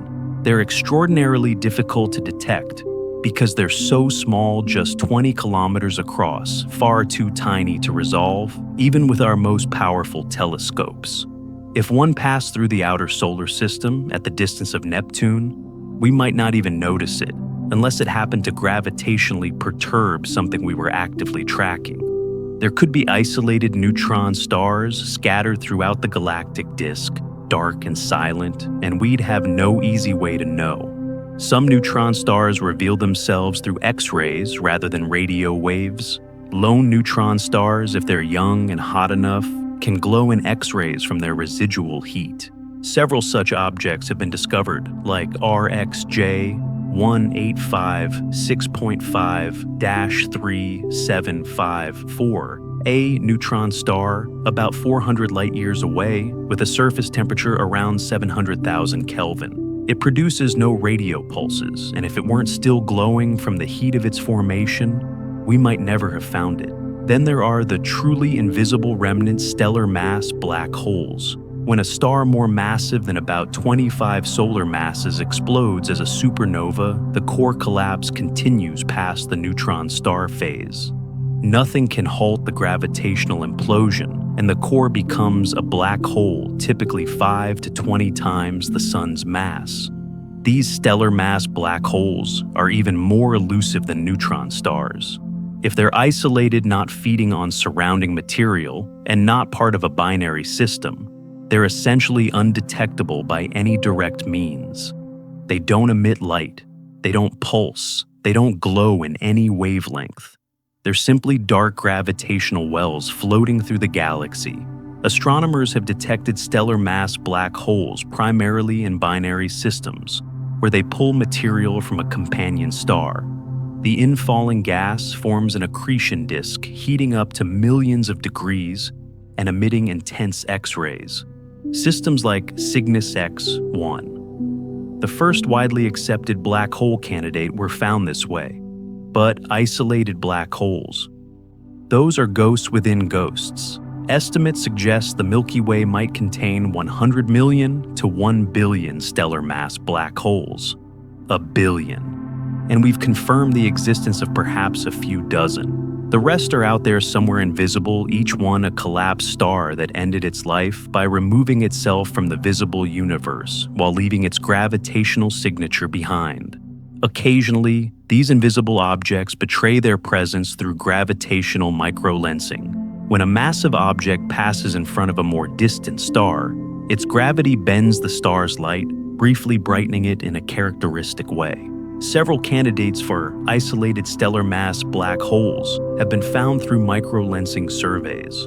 One particularly compelling candidate detected in 2022 appears to be a black hole about 7 solar masses drifting alone about 5,000 light-years away. For a few months as it passed in front of a background star, its gravitational field magnified and brightened that star's light. Then it moved on, disappearing back into the darkness. Can you imagine what this means for our census of the galaxy? When we look up and count stars, we're seeing perhaps 20% of the story, just the objects bright enough to shine. Hidden among them and vastly outnumbering them are brown dwarfs that never ignited white dwarfs cooling in the dark neutron stars, spinning in silence, and black holes that have removed themselves from observation entirely. The stellar graveyard of the Milky Way contains more corpses than the living population of stars, a sobering reminder that endings are more common than beginnings. What's remarkable is how recent these realizations are. A century ago, we didn't know neutron stars or stellar mass black holes existed. They were purely theoretical objects. Brown dwarfs weren't confirmed until 1995. Even now, our catalog of these invisible populations is pitifully incomplete. We're trying to count ghosts with tools designed to see light, and it's only through clever indirect methods that we've begun to grasp how thoroughly these objects permeate our galaxy. The oldest white dwarfs in our galaxy serve as cosmic clocks, because white dwarfs cool at a predictable rate, and we can measure their temperatures through spectroscopy. We can estimate how long they've been cooling. The oldest known white dwarfs found in globular clusters have been cooling for about 12 to 13 billion years. That means they formed very early in the galaxy's history, shortly after the first stars ignited. It provides an independent confirmation of the Milky Way's age, a check against other dating methods. But it also tells us something profound: stellar death has been happening for nearly as long as stellar birth.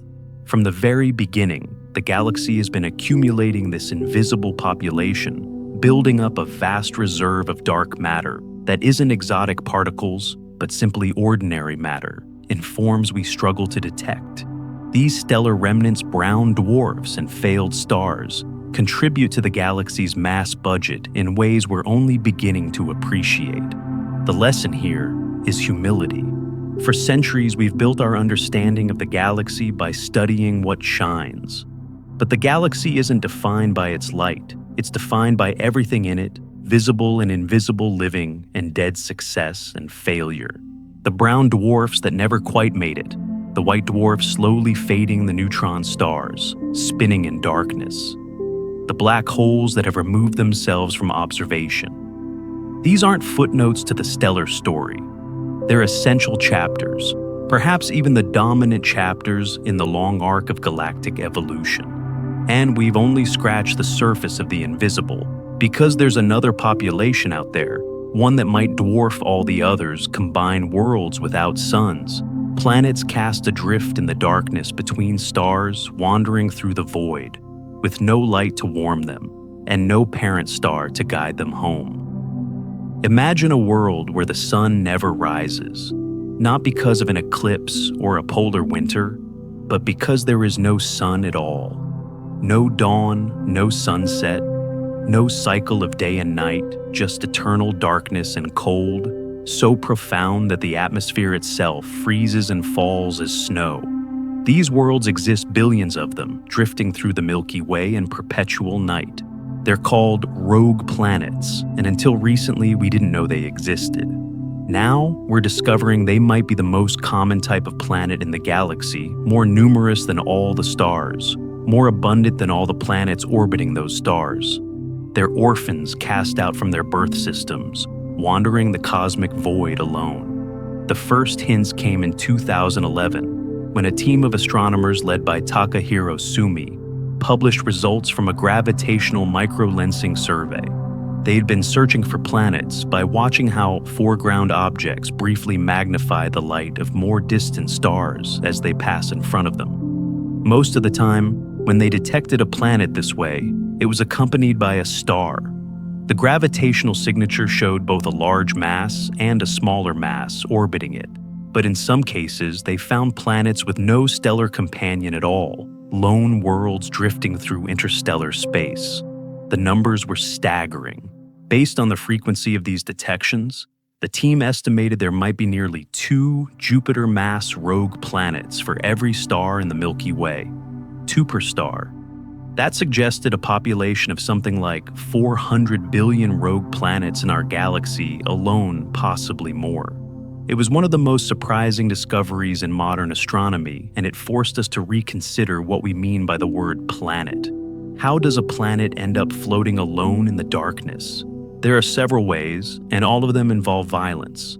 The most common scenario begins in the chaotic early days of a planetary system. When planets first form from the disk of gas and dust around a young star, the system is crowded and dynamically unstable. Planets migrate moving inward or outward as they interact gravitationally with the remaining disk material. Sometimes these migrations lead to close encounters between planets near misses where two worlds swing past each other, their gravities locked in a cosmic arm wrestling match. In these encounters, one planet usually wins and one loses. The winner gets ejected outward, often gaining enough velocity to escape the star system entirely. The loser either crashes into the star, collides with another planet, or gets pushed into a more stable orbit. It's a brutal process, cosmic natural selection, playing out in the first few million years of a system's existence. Computer simulations suggest that most planetary systems eject at least one planet during this early chaos, and some may eject several. Our own solar system likely experienced this. The Nice model, named after the French city where it was developed, proposes that the giant planets Jupiter, Saturn, Uranus, and Neptune originally formed in more compact orbits than they occupy today. About 600 million years after the solar system's formation, gravitational interactions destabilize their orbits, causing a period of dramatic migration. Jupiter moved slightly inward, while the other giants migrated outward. This reshuffling scattered countless small bodies throughout the solar system, triggering the late heavy bombardment, a period when the inner planets, including Earth, were pummeled by asteroids and comets. But here's the question that keeps planetary scientists awake at night. Did the early solar system have additional planets that were ejected during this chaos? Some models suggest there might have been a fifth giant planet, perhaps an ice giant, similar to Uranus or Neptune, that was thrown out during the Nice model's dynamic instability. If that's true somewhere in the galaxy, there's an orphan world that once circled our sun, a lost sibling to Earth, now wandering the space between stars, with no memory of home. Other rogue planets might form differently. Some may never have been bound to a star at all, condensing directly from collapsing gas clouds too small to form stars themselves. These would technically be sub-brown dwarfs, objects that form like stars, but are below the mass needed to be brown dwarfs, somewhere between 1 and 13 Jupiter masses. The line between a very massive rogue planet and a very low-mass sub-brown dwarf becomes philosophical at some point.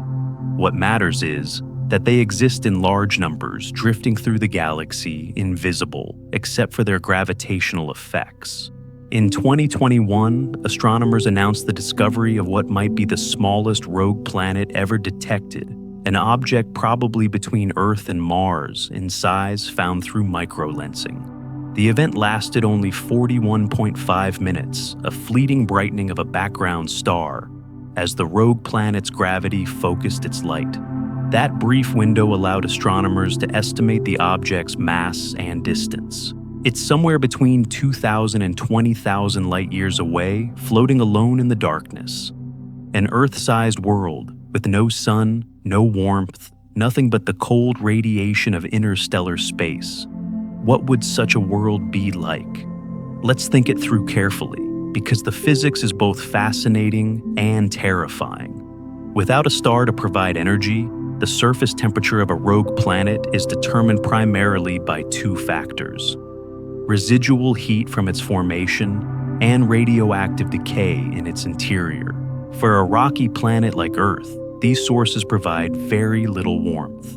Within a few million years of ejection, the surface would cool to near the cosmic microwave background temperature, about 2.7 Kelvin or minus 270 degrees Celsius. That's almost absolute zero, the point where atomic motion nearly stops. At those temperatures, if the rogue planet had an atmosphere before ejection, it would freeze. Nitrogen would condense into a solid at around 63 Kelvin. Oxygen would freeze at 54 Kelvin. Even carbon dioxide, one of the more resilient gases, solidifies at 194 Kelvin. The atmosphere would literally snow out of the sky, forming layers of frozen nitrogen and oxygen on the surface. The oceans, if any existed, would freeze solid within decades of ejection, then gradually be buried under atmospheric snow. Eventually, you'd have a world encased in kilometers of frozen air and water, as dark and cold as anything in the universe. But here's where it gets interesting. Not all heat comes from the sun. Earth's interior is kept warm by radioactive decay, the slow breakdown of elements like uranium, thorium, and potassium in the mantle and crust. This decay generates about 47 terawatts of power, roughly 3 times the total energy consumption of human civilization. It's why the Earth's core remains molten billions of years after formation, why we have volcanoes and plate tectonics, why magnetic fields protect us from cosmic radiation. A rogue planet, if it's geologically active, retains this internal heat source even after ejection. And if it has a thick enough ice shell on the surface, tens or hundreds of kilometers of frozen water and atmosphere, that ice acts as an insulator, trapping the heat beneath it. The result could be a subsurface ocean, a layer of liquid water existing in complete darkness beneath kilometers of ice heated from below by the planet's own radioactive core. This isn't just speculation. We see something similar on Jupiter's moon Europa and Saturn's moon Enceladus, both of which have subsurface oceans heated by tidal forces and radioactive decay, despite being far from the sun and having surface temperatures around 100 Kelvin. A rogue planet with sufficient internal heat and a thick insulating layer could maintain liquid water for billions of years, perhaps indefinitely. Could such an ocean harbor life? It's one of the most intriguing questions in astrobiology. On Earth, we have found life in the most extreme environments, imaginable deep ocean vents where sunlight never reaches caves, kilometers underground, ice-covered Antarctic lakes that have been sealed off for millions of years. In every case, life finds a way to extract energy from its environment, whether through chemosynthesis using chemical reactions instead of photosynthesis, or through other creative metabolic pathways. A rogue planet's subsurface ocean would be completely cut off from any star's energy, but it might have energy from other sources, hydrothermal vents on the seafloor, powered by the planet's internal heat, where mineral-rich water pours out and creates chemical gradients that life could exploit. If the ocean exists for billions of years, and if prebiotic chemistry can occur in such environments, there's no obvious reason why life couldn't emerge.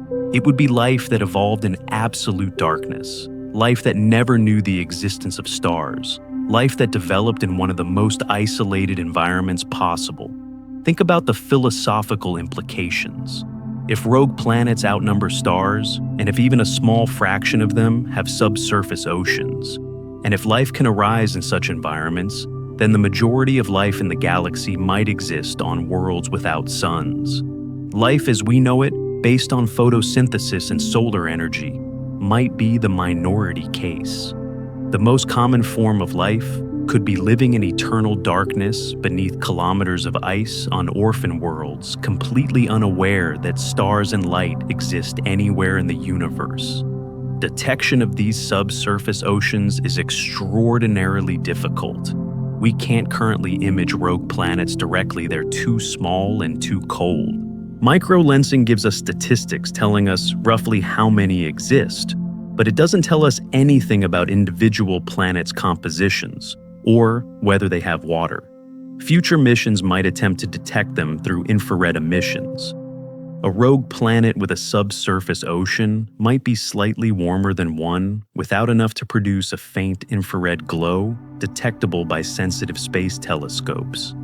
But we're talking about finding needles in a cosmic haystack, needles that are barely warmer than the haystack itself. Some rogue planets might not be completely dark. If they have strong magnetic fields, interactions with the interstellar medium, The thin gas and charged particles drifting between stars could generate auroras. Charged particles from space would spiral along magnetic field lines, slamming into any residual atmosphere and causing it to glow faintly. These auroras wouldn't be visible to the naked eye, but they might be detectable at radio wavelengths or in certain spectral lines. It's possible that some rogue planets are adorned with permanent ghostly auroras, dancing across skies that no eye will ever see. There's another possibility that's even more exotic. Some rogue planets might not be frozen at all.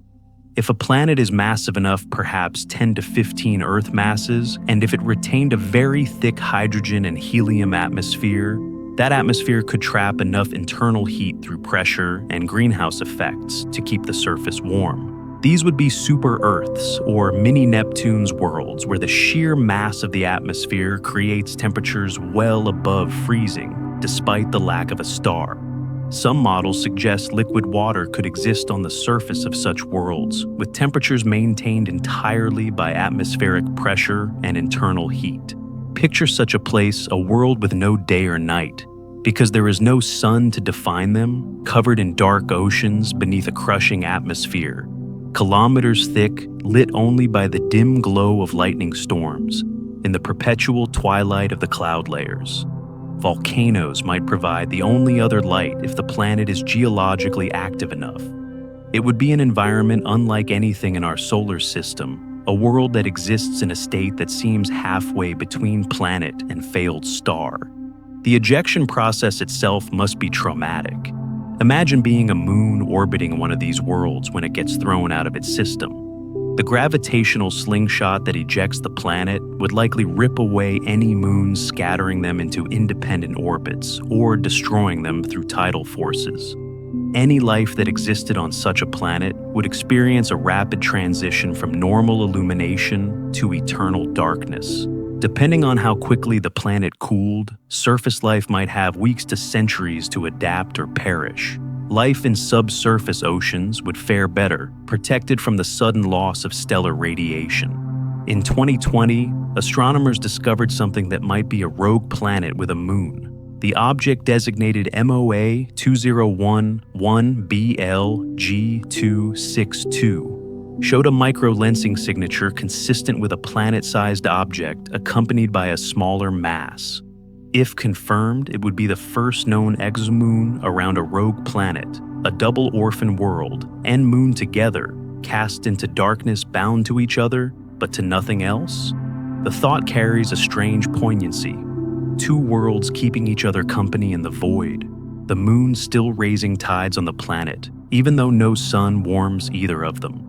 How many rogue planets pass near Earth statistics suggest that within about 10 light-years of our solar system, there might be 1 or 2 Jupiter-mass rogues, perhaps a dozen Earth-mass ones, and possibly hundreds of smaller bodies. One could be drifting through the Oort cloud, right now the distant realm of comets surrounding our solar system, and we'd have no way to know unless we happen to detect its gravitational influence on passing comets. Could a rogue planet enter the inner solar system? It's possible, but extraordinarily unlikely. The chances of a rogue planet passing close enough to affect Earth's orbit are vanishingly small. Space is vast, and rogue planets, despite their numbers, are spread thinly enough that close encounters are rare on human timescales. But over the billions of years of the galaxy's existence, such encounters must happen occasionally. Some planetary systems have probably been disrupted by passing rogue planets. Their carefully balanced orbits destabilized by an intruder that arrived from the darkness, wreaked havoc, and departed again without ever being noticed. There's something deeply moving about rogue planets. They represent failure and loss on a planetary scale, worlds that once orbited stars, as Earth does, that perhaps had seasons and day-night cycles and stable environments conducive to the development of complexity. Then came the catastrophe, the gravitational scattering event that tore them from their suns and cast them into the void. If any life existed on such worlds, it either died during the transition or adapted to the new reality of eternal darkness and cold. Yet they also represent resilience. If rogue planets can maintain subsurface oceans for billions of years, if life can persist in such environments, it demonstrates that biological processes are more flexible and hardy than we might have imagined.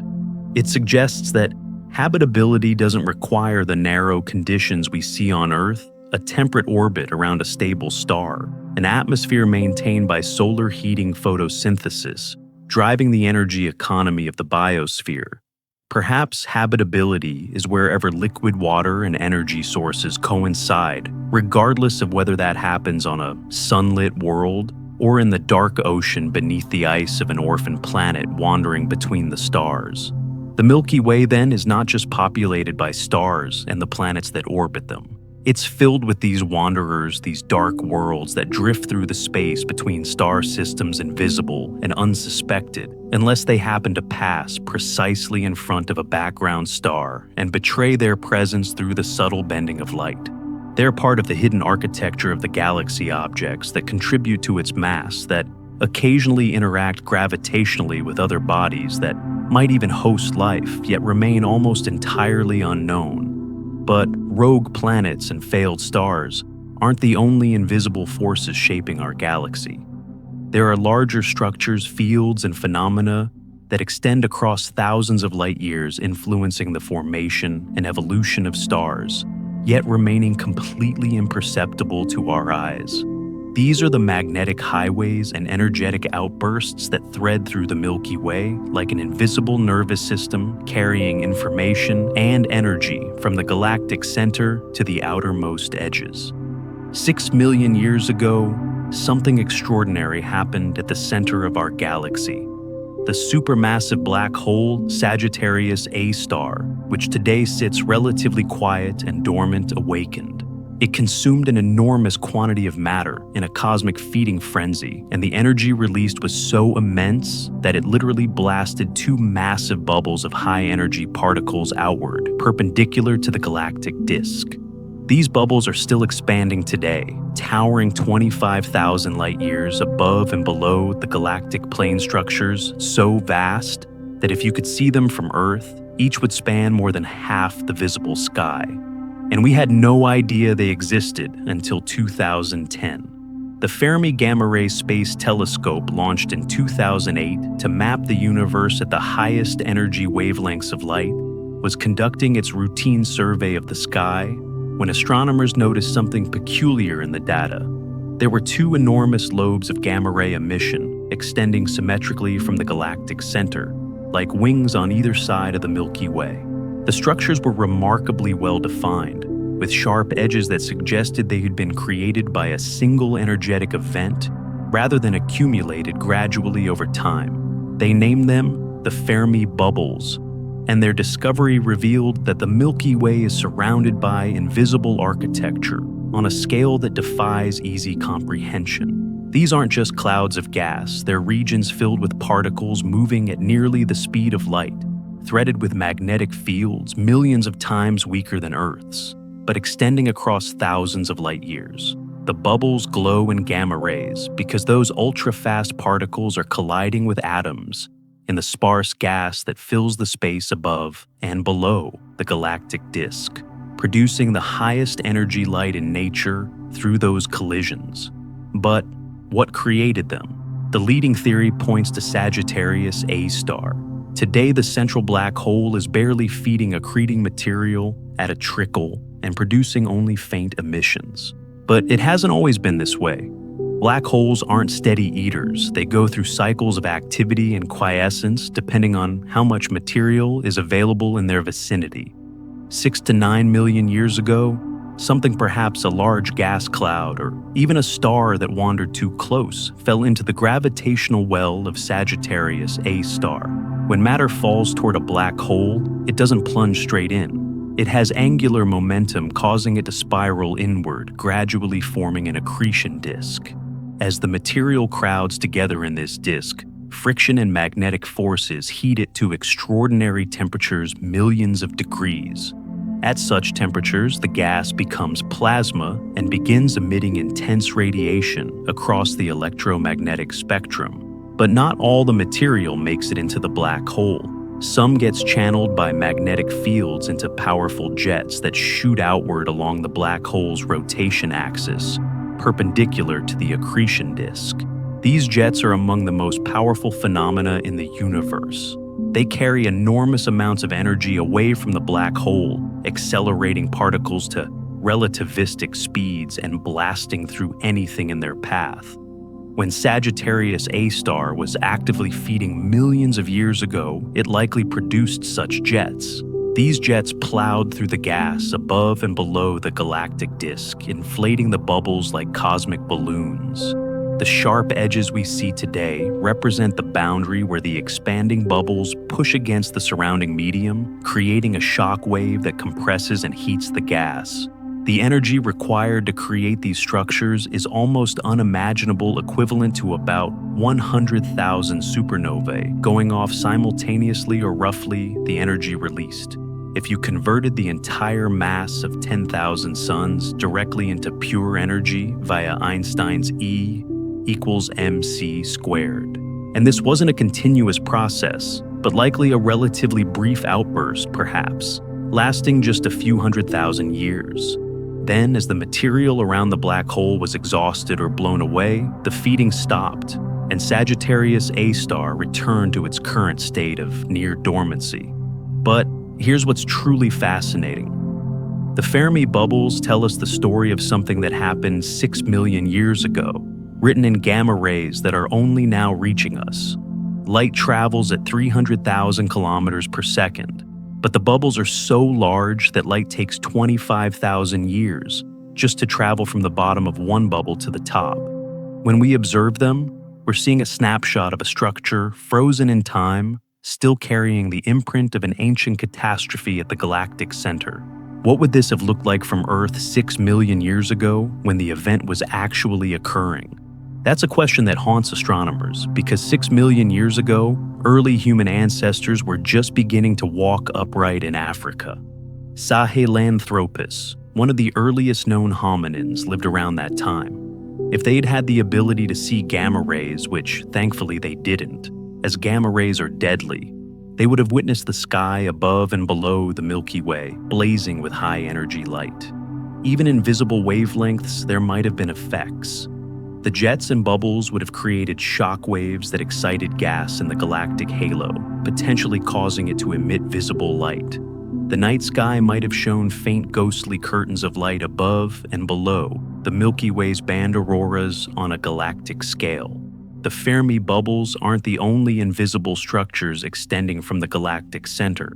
In 2003, astronomers discovered what they called the WMAP haze, named after the Wilkinson Microwave Anisotropy Probe satellite that detected it. This was a region of excess microwave emission in roughly the same location as the later discovered Fermi bubbles, but extending slightly beyond them. The haze is produced by synchrotron radiation light emitted when electrons spiral around magnetic field lines at high speeds. This told astronomers that the bubbles aren't just filled with hot gas. They're threaded with magnetic fields that trap and guide charged particles. Magnetic fields are one of the most important, yet most invisible forces shaping the galaxy. We can't see them directly, they don't emit light, and they don't absorb it. We can only detect them through their effects on charged particles and on the polarization of light that passes through magnetized regions.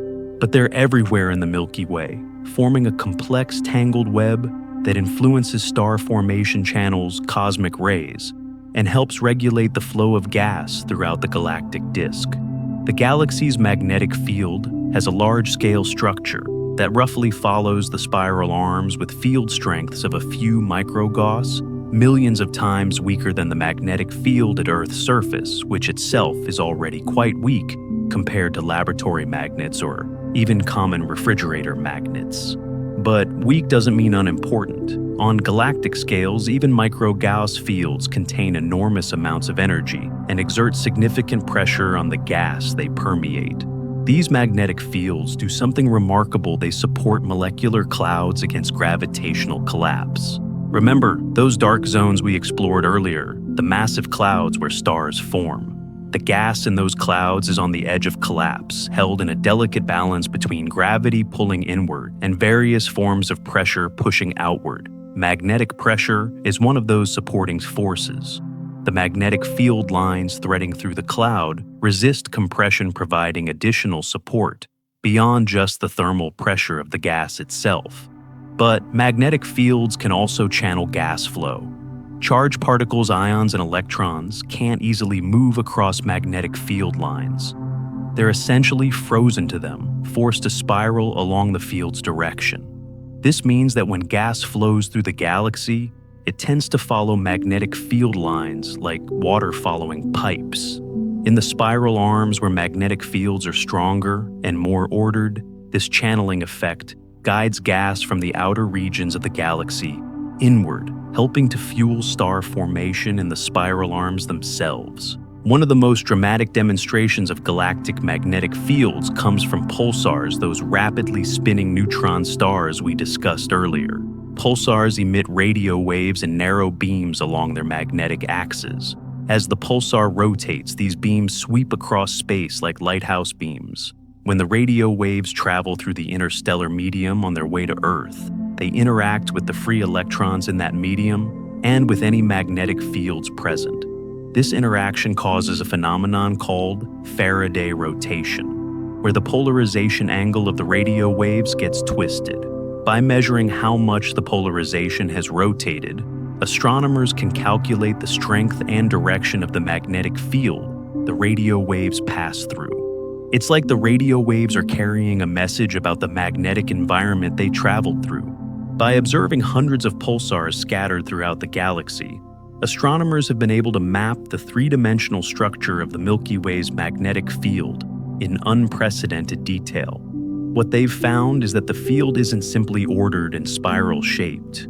It's turbulent with eddies and reversals on various scales regions, where the field direction flips, and areas where the field strength varies by factors of 2 or 3 over relatively short distances. This turbulence is driven by the same processes that create turbulence in fluids, shear flows where gas moves at different speeds in adjacent regions, and energy injection from supernovae and stellar winds. Supernovae in particular play a crucial role in stirring up the galactic magnetic field.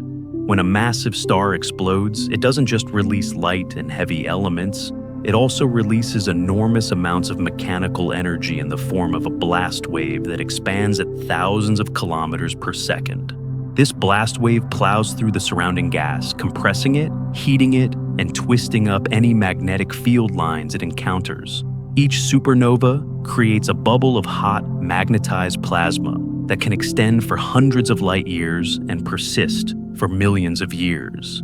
These supernova remnants are visible at various wavelengths. The Crab Nebula remnant of a supernova that exploded in 1054 AD and was witnessed by Chinese astronomers is still expanding today and is one of the brightest sources of synchrotron radiation in the sky.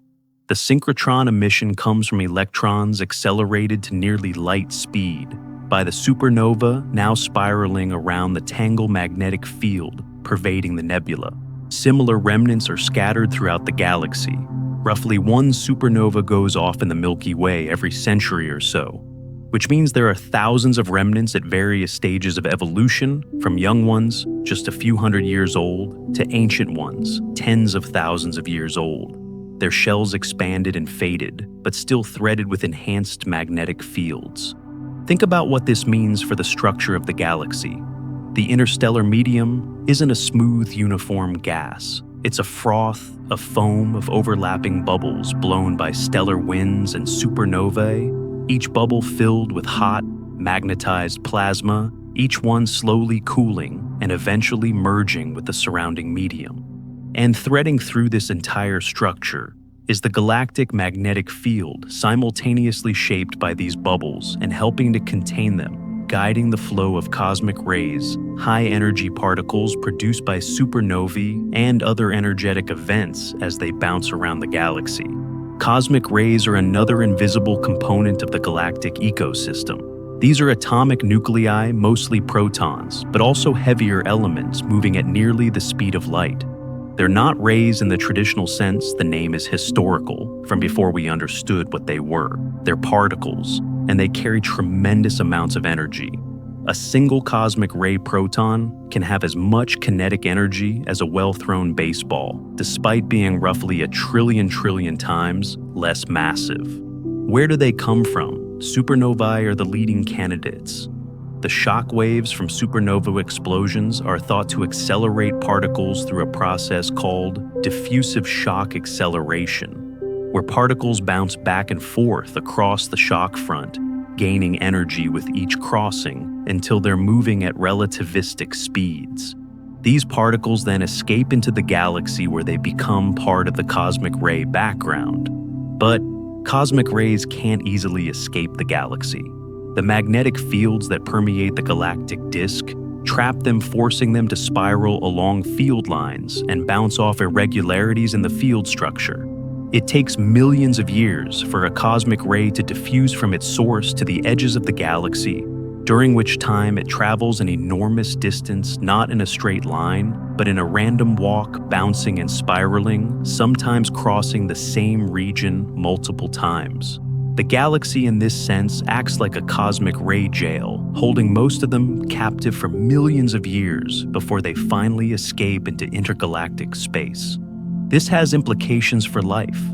Cosmic rays, when they strike Earth's atmosphere, create showers of secondary particles that rain down on the surface. Most are harmless, but cosmic rays contribute to background radiation and can cause mutations in DNA. They're one of the hazards of space travel. Astronauts beyond Earth's magnetic field protection are exposed to much higher cosmic ray fluxes. But on galactic timescales, cosmic rays may have played a role in evolution, contributing to mutation rates and thus to genetic diversity. The invisible particles accelerated by exploding stars millions of years ago might have influenced the development of life on Earth in ways we're only beginning to understand. The magnetic field does something else that's crucial for the galaxy. It helps regulate star formation. When a molecular cloud begins to collapse under its own gravity, the magnetic field threading through it resists that collapse. The field lines try to remain straight, creating a magnetic pressure that opposes compression. This means that star formation is slower and more controlled than it would be in the absence of magnetic fields. Without this magnetic support, the galaxy might have burned through its gas supply much more quickly, forming stars at a prodigious rate in its youth, and then going quiescent, leaving little gas for late-blooming systems like our solar system. In 2020, astronomers using the SOFIA Airborne Observatory, a telescope mounted in a modified Boeing 747 that flies at 45,000 feet, to get above most of Earth's atmosphere, created detailed magnetic field maps of several nearby star-forming regions. They found that the magnetic field in these regions isn't uniform. Instead, it shows a characteristic hourglass shape with field lines converging toward the densest parts of the cloud, where stars are actively forming. This hourglass structure arises naturally. As the cloud collapses, the magnetic field gets dragged inward with the infalling gas compressing and strengthening near the center. But there's a limit to how much the field can resist. Eventually, if the cloud is massive enough and dense enough, gravity wins. The gas in the densest cores becomes so tightly packed that it starts to decouple from the magnetic field, a process called ambipolar diffusion, where neutral atoms slip past the magnetic field lines that can only directly grip charged particles. Once this happens, collapse accelerates and a star begins to form. The magnetic field doesn't disappear. It gets incorporated into the forming star and its surrounding disk, helping to transport angular momentum outward and potentially playing a role in launching jets from young stellar objects. Have you ever wondered how information travels through the galaxy? Not human information, but physical information about conditions in one region affecting another. The answer is largely through magnetic fields and the particles they guide. When a supernova goes off, it doesn't just affect its immediate neighborhood. The shock wave propagates outward, stirring up the magnetic field accelerating cosmic rays, compressing nearby gas clouds, and potentially triggering new star formation. Those cosmic rays then travel along magnetic field lines, spreading the influence of that supernova across hundreds or even thousands of light years. The galaxy in this sense has a kind of nervous system, magnetic field lines carrying energy and particles, communicating events from one region to another over time scales of millions of years.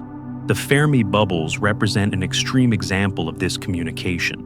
The outburst from Sagittarius A star 6 million years ago didn't just affect the galactic center, it sent a signal outward through the galaxy, a pulse of energy and particles that reshaped the magnetic field structure above and below the galactic plane and continues to influence the environment today. Gas flowing into the bubbles gets shocked and heated, potentially affecting its ability to cool and form stars. Cosmic rays produced by the outburst are still propagating through the galactic halo, contributing to the background flux of high-energy particles. There's another magnetic mystery in the galactic center called the radio arc, a collection of linear filaments visible in radio wavelengths stretching more than 100 light years and arranged almost perpendicular to the galactic plane. These filaments are incredibly narrow, sometimes just 1 light year wide, but tens of light years long, and they shine brightly in synchrotron radiation. The best explanation is that they trace magnetic field lines. The field in these regions is somehow much stronger and more ordered than in the surrounding environment, and particles trapped on these field lines emit the radio waves we detect. But why are the fields so strong there? Why are they so straight and ordered? These questions remain unanswered. The radio arc has been studied for decades since its discovery in the 1980s, but its origin is still debated. Some models suggest it's related to the same outburst that created the Fermi bubbles. Others propose it's a separate phenomenon, perhaps involving interactions between gas clouds and the galactic magnetic field. It's a reminder that even though we've made tremendous progress in understanding the invisible forces shaping the galaxy, there are still mysteries waiting to be solved. The invisible architecture of the Milky Way dark matter, providing the gravitational scaffolding magnetic fields guiding gas and cosmic rays, ancient outbursts leaving their marks in high-energy particles, is as important to the galaxy's structure and evolution as the stars we can see. These forces and fields determine where stars form, how quickly the galaxy converts gas into stars, how energy from violent events gets distributed across thousands of light years, and even potentially how conditions evolved to allow the formation of solar systems like our own. Understanding these invisible components requires techniques far beyond ordinary telescopes. It requires observing at wavelengths, from radio to gamma rays, tracking the polarization of starlight and the Faraday rotation of pulsar signals, modeling magnetic field evolution with supercomputers, and piecing together clues from multiple sources to build a coherent picture. It's detective work on a cosmic scale, inferring the presence and properties of things we can't directly see from their effects on things we can. Yet, even with all we've learned, the invisible forces shaping the Milky Way aren't the most mysterious component of our cosmic home. There's something else out there, something that makes up the vast majority of the universe, but interacts so weakly with matter and radiation that detecting it has proven nearly impossible. It's a force so subtle that it barely affects the galaxy itself, yet so powerful that it determines the ultimate fate of everything we see and everything we cannot see. There's a force acting on every galaxy in the universe right now, including our own. It's so weak that on the scale of the Milky Way, its completely negligible gravity from ordinary and dark matter overwhelms it entirely. Yet this force is so relentless, so pervasive, that it will ultimately determine the fate of everything. It's causing the universe itself to expand at an accelerating rate, and in the distant future, it will tear apart the very fabric of cosmic structure, leaving our galaxy and a handful of neighbors marooned in an expanding ocean of darkness. This force is called dark energy, and it represents perhaps the deepest mystery in all of physics.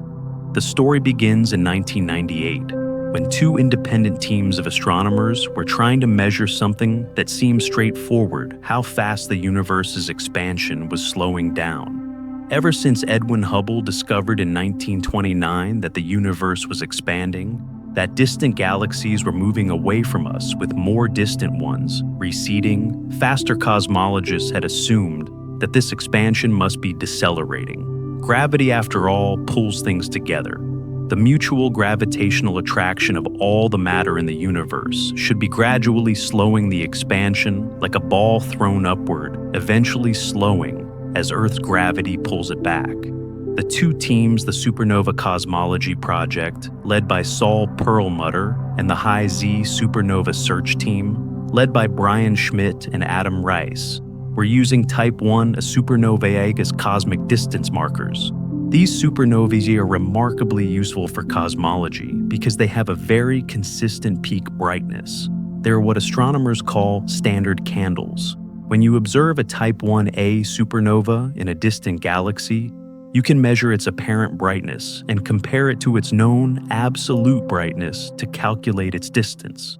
And because light takes time to travel, looking at distant supernovae means looking back in time. By measuring supernovae at various distances and thus various points in cosmic history, the teams hope to trace how the expansion rate had changed over billions of years. What they found shocked the scientific world. The distant supernovae were dimmer than expected, which meant they were farther away than they should be if the universe's expansion was slowing down as predicted. The only way to explain the observations was if the expansion wasn't decelerating at all. It was accelerating. Somehow the universe was expanding faster and faster as time went on, as if some mysterious force was pushing everything apart against the pull of gravity. At first, many scientists were skeptical. Perhaps there was dust absorbing the light from distant supernovae, making them appear dimmer than they really were. But the teams had carefully checked for this, observing at multiple wavelengths to detect dust absorption. Perhaps Type 1. A supernovae in the distant past were intrinsically different from those today. Further studies showed this wasn't the case. The supernovae appeared to follow the same physical process regardless of when they occurred. The evidence held up under scrutiny, and by the early 2000s, the accelerating expansion had been confirmed by multiple independent observations, including measurements of the cosmic microwave background and large-scale structure surveys. The discovery posed a profound problem. What could possibly be causing this acceleration? The cosmological equations allowed for a solution, something Einstein had actually proposed and then abandoned decades earlier. In 1917, when Einstein was applying his newly developed general relativity to cosmology, he faced a puzzle. His equations predicted that the universe should either be expanding or contracting, but at the time, everyone believed the universe was static and eternal. To force his equations to describe a static universe, Einstein added a term he called the cosmological constant, represented by the Greek letter lambda. This constant acted as a kind of anti-gravity force, pushing space apart and exactly balancing gravitational attraction to keep the universe frozen in place. When Hubble discovered the universe was actually expanding, Einstein reportedly called the cosmological constant his biggest blunder and removed it from his equations. But in 1998, the cosmological constant was resurrected. If you set it to a particular small but positive value, it perfectly explained the observed acceleration. The vacuum of space itself, according to this interpretation, possesses an intrinsic energy density that doesn't dilute as the universe expands. As space expands and matter becomes more spread out, gravity's pull weakens, but the cosmological constant remains the same. Eventually, about 5 billion years ago, the universe reached a point where the repulsive effect of the cosmological constant began to dominate over gravitational attraction, and acceleration took over from deceleration. But calling it a cosmological constant is really just describing what it does not, what it is. The term that stuck was dark energy. a name that captures both our ignorance, we don't know what it is, and its most salient property, it's completely invisible and interacts with matter only through its gravitational effects. Dark energy is thought to make up about 68% of the total energy density of the universe. Dark matter accounts for about 27%. Ordinary matter, stars, planets, gas, dust. Everything we can see and everything made of atoms comprises a mere 5%. We live in a universe where 95% of its contents are fundamentally mysterious to us. What makes dark energy particularly perplexing is that we have no good theoretical explanation for why it exists, or why it has the value it does. Quantum field theory predicts that empty space should have an energy density arising from the constant appearance and disappearance of virtual particles at quantum scales. When physicists calculate what this vacuum energy density should be, they get a number that's roughly 10 to the power of 120 times larger than the observed value of dark energy. That's not a typo 10 followed by 120 zeros. It's arguably the worst prediction in the history of physics, a discrepancy so enormous that it suggests we're missing something fundamental about how the universe works. Despite this theoretical embarrassment, dark energy's effects are real and measurable. At the scale of the Milky Way, its influence is negligible. Our galaxy is bound together by the gravity of ordinary matter and dark matter, and dark energy's repulsive effect is far too weak to overcome those gravitational bonds. The same is true for our local group, the gravitationally bound collection of galaxies, including the Milky Way, Andromeda Triangulum, and about 50 smaller dwarf galaxies. The local group spans about 10 million light-years, and the galaxies within it are gravitationally bound to each other, meaning they'll remain together indefinitely. But beyond the local group, dark energy dominates.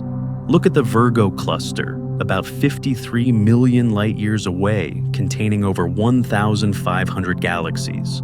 It's still close enough that we can see it clearly, but the space between us and Virgo is expanding. The cluster is receding from us at about 1,200 kilometers per second, not because it's physically moving through space, but because the space itself between us and the cluster is stretching, carrying Virgo away from us. And because the expansion is accelerating, that recession velocity increases over time. In 100 billion years, Virgo will be receding from us faster than the speed of light. Not because anything is moving faster than light through space, which relativity forbids, but because space itself is expanding so rapidly that the distance between us and Virgo is growing at superluminal rates. When that happens, light from Virgo will no longer be able to reach us. The photons will be like runners on an expanding treadmill, where the treadmill's speed increases faster than the runners can run forward. No matter how fast they go, they'll lose ground. Eventually, Virgo will disappear from view, not because it's been destroyed or gone dark, but simply because its light can no longer traverse the expanding space to reach us. This boundary, the distance beyond which light can no longer reach us due to the expansion of space, is called the cosmic event horizon, and dark energy is pushing it inward. Right now, the cosmic event horizon is about 16 billion light-years away. We can observe galaxies up to that distance, though the most distant ones appear, as they were more than 13 billion years ago in the early universe, because their light has been traveling toward us for that long. But galaxies beyond the current event horizon are already lost to us. We will never see them, no matter how long we wait, because the expansion of space prevents their light from ever reaching us. As time goes on, the event horizon will shrink. Not because it's physically moving inward, but because galaxies that are currently within our observable universe will be carried by expansion beyond the point where their light can reach us. In about 150 billion years, every galaxy outside the local group will have crossed this threshold. The sky will still contain about 50 galaxies, the members of our local group, which will likely have merged into a single large elliptical galaxy, by then dominated by the combined mass of the Milky Way and Andromeda. But beyond that, there will be nothing. The cosmic microwave background, that faint afterglow of the Big Bang, will have been redshifted to such long wavelengths and spread over such vast distances that it becomes undetectable. The expansion of space itself becomes unobservable. Imagine being an astronomer in that distant future, looking up at the sky with the most powerful telescopes available. You'd see a single large galaxy, your own, surrounded by absolute darkness. No distant galaxies, no quasars, no cosmic microwave background, no evidence of a larger universe beyond. You'd naturally conclude that your galaxy was the entire universe, that it had always existed in its current form, floating alone in a static void. You'd have no way to know that there had once been hundreds of billions of other galaxies, that the universe had expanded from an incredibly hot and dense state billions of years ago, that there were vast cosmic structures invisible beyond your horizon. The universe would have effectively erased its own history, leaving no evidence of the Big Bang or the rich cosmic ecosystem that once existed. This scenario was first outlined in a 2007 paper by Lawrence Krauss and Robert Scherer, with the provocative title, "The Return of a Static Universe and the End of Cosmology." They pointed out that astronomers in the far future would be unable to discover many of the fundamental truths about the universe that we've learned in the past century. In a sense, we live in a privileged moment in cosmic history, late enough that structure has formed and complex life has had time to evolve, but early enough that we can still observe the full richness of the universe before dark energy isolates us completely. But dark energy doesn't just affect what we can see. It shapes the future evolution of cosmic structure. Right now, the largest gravitationally bound structures in the universe are galaxy superclusters, loose associations of galaxy clusters spanning hundreds of millions of light years. The Laniakea supercluster, which includes our local group, contains about 100,000 large galaxies and has a total mass about 100 quadrillion times the Sun's mass. These superclusters are not fully bound, they're slowly dispersing as the expansion of space pushes them apart. In a universe without dark energy, matter would gradually clump together under gravity's relentless pull. Over trillions of years, galaxy clusters would merge into larger clusters, and those would eventually merge into even larger structures. The universe would become increasingly concentrated, with most of its matter locked up in massive bound structures separated by growing voids. But dark energy prevents this outcome. Instead of allowing gravity to pull everything together, dark energy ensures that anything not already gravitationally bound will be pushed apart, with the separation growing exponentially over time. The local group represents the approximate limit of what will remain bound together. The galaxies within our group orbit their common center of mass, held together by mutual gravitational attraction. When the Milky Way and Andromeda collide in about 4 billion years, a merger that's inevitable because they're gravitationally bound and moving toward each other at about 110 kilometers per second, the result will be a single elliptical galaxy that some astronomers have nicknamed Milkomeda. The other small galaxies in the local group will also eventually merge with this structure, but nothing beyond the local group will ever join us. The expansion of space ensures that we're gravitationally isolated from everything else. This isolation is both physical and informational. Not only can't we receive light from distant galaxies once they cross the event horizon, but we can't send light or any other signal to them either. The same expansion that prevents their light from reaching us prevents our light from reaching them. Causality itself is severed. There's no way for events in our local group to influence those distant galaxies or vice versa. They might as well be in separate universes. Dark energy also has implications for the ultimate fate of the universe. If it remains constant, if the cosmological constant truly is constant, then the expansion will continue accelerating forever. The universe will grow exponentially larger, with the distance between unbound structures doubling every few tens of billions of years. Eventually, in about 10 to the power of 100 years or so, even protons might decay, and the universe would be left with nothing but isolated black holes slowly evaporating through Hawking radiation. This scenario is often called the Big Freeze or heat death. The universe continues expanding and cooling until it reaches a state of maximum entropy where nothing interesting can ever happen again. But there's uncertainty about dark energy's behavior. What if it's not truly constant? What if instead of a cosmological constant, dark energy is a dynamic field that can change over time? This possibility is often called quintessence, and it opens up a range of possible futures. If dark energy strengthens over time, the acceleration could increase until it overcomes not just the expansion, but also the forces holding structures together. This would lead to a big rip, where eventually even atoms are torn apart by the expansion of space. If dark energy weakens or becomes negative, the expansion could slow or even reverse, leading to a big crunch where the universe collapses back on itself. Current observations suggest dark energy behaves very much like a cosmological constant. Its density appears to remain constant as the universe expands. But we can't be certain. We're measuring a force that operates on the largest scales in the universe, using observations that, on cosmic terms, span a relatively brief period. It's like trying to predict the long-term climate of a planet based on a few days of weather data. The uncertainties are substantial. From the perspective of the Milky Way, dark energy is almost invisible. It doesn't affect the orbits of stars within our galaxy. It doesn't influence the formation of new stars or the evolution of existing ones. It doesn't alter the distribution of dark matter in the galactic halo.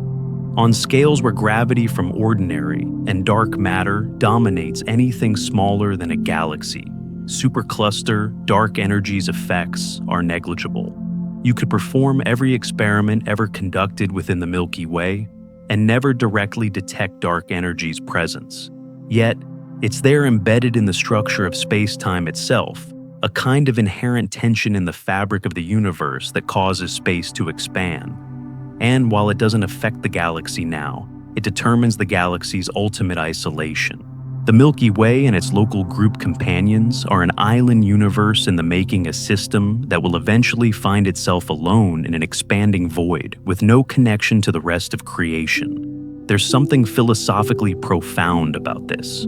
We often think of the universe as eternal and unchanging in its basic laws, a stage on which cosmic dramas play out, but which itself remains constant. But dark energy suggests that the universe is more dynamic than that. Its large-scale structure and observability are time-dependent. There was a time early in cosmic history when dark energy's influence was negligible and gravity shaped the universe's evolution. There will be a time in the distant future when dark energy dominates completely and the universe has expanded beyond our ability to observe most of it. We happen to live in the transition period between these regimes, when both gravity and dark energy play important roles. Have you ever considered that we might be the last generation of beings in the universe who can discover the truth about cosmic origins? Every passing billion years makes that discovery harder, as evidence is redshifted away and structures disappear beyond the event horizon. In this sense, the universe is not just expanding, but also erasing its history, gradually removing the clues that tell the story of where it came from and how it evolved. Dark energy is the most mysterious component of the Milky Way's environment. Though it barely touches the galaxy directly, it shapes the larger cosmic context in which the galaxy exists. It's the final and most subtle of the invisible forces we've explored and the least understood. We can measure its effects with precision, but we have no deep understanding of what it actually is or why it exists. And so, we find ourselves at the end of this journey through the dark side of the Milky Way, having explored invisible matter that outweighs all the stars, clouds so thick they swallow light, a supermassive black hole defined by absence populations of dead and failed stars drifting in silence, orphaned worlds wandering in eternal night, vast magnetic structures carrying energy across thousands of light years, and now a cosmic force so weak it's imperceptible locally. yet so powerful it determines the fate of everything. 95% of our galaxy and its environment remains hidden, mysterious, known only through its effects on the small fraction we can directly observe. What does it all mean? What can we learn from living in such profound cosmic ignorance? We've traveled far together through the hidden architecture of our galaxy. We've watched dark matter hold the Milky Way together, with invisible hands seen dust clouds swallow the light of billions of stars, traced the orbits of suns around a black hole we can never directly observe, counted the silent dead and the stars that never quite lived, met orphaned worlds drifting in eternal darkness, followed magnetic field lines threading through thousands of light years, and confronted the subtle force that will one day isolate us completely from the rest of creation. And now, as we arrive at the end of this journey, the question rises naturally. What does it mean to live in a universe where 95% of what exists is fundamentally hidden from us? There's a famous parable in physics called Plato's Cave, though it predates physics by millennia. In Plato's allegory, prisoners are chained in a cave facing a wall, able to see only shadows cast by objects passing in front of a fire behind them. The prisoners believe the shadows are reality itself, having never seen the objects that cast them or the fire that illuminates them. They construct elaborate theories about the shadows, predicting their movements, categorizing their shapes. And in their limited way, they're doing science-finding patterns, making predictions, building understanding. But they're fundamentally mistaken about the nature of what they're observing. We're not so different from those prisoners. We observe the universe through the narrow window of electromagnetic radiation, photons ranging from low-energy radio waves to high-energy gamma rays. It's a powerful window, certainly. It's allowed us to map galaxies billions of light years away, to understand the chemistry of distant stars, to reconstruct the history of the cosmos back to just 380,000 years after the Big Bang. But it's still just one window, and most of what exists in the universe doesn't interact with light at all. Dark matter passes through our most sensitive detectors without leaving a trace. Dark energy pervades all of space, but remains invisible to every instrument we've built. Rogue planets drift through the galaxy by the billions, detectable only when they happen to pass in front of background stars. Neutron stars and black holes sit silent in the darkness unless they happen to be feeding or in binary systems. Even the magnetic fields that shape star formation and guide cosmic rays are invisible, known only through their effects on charged particles and polarized light.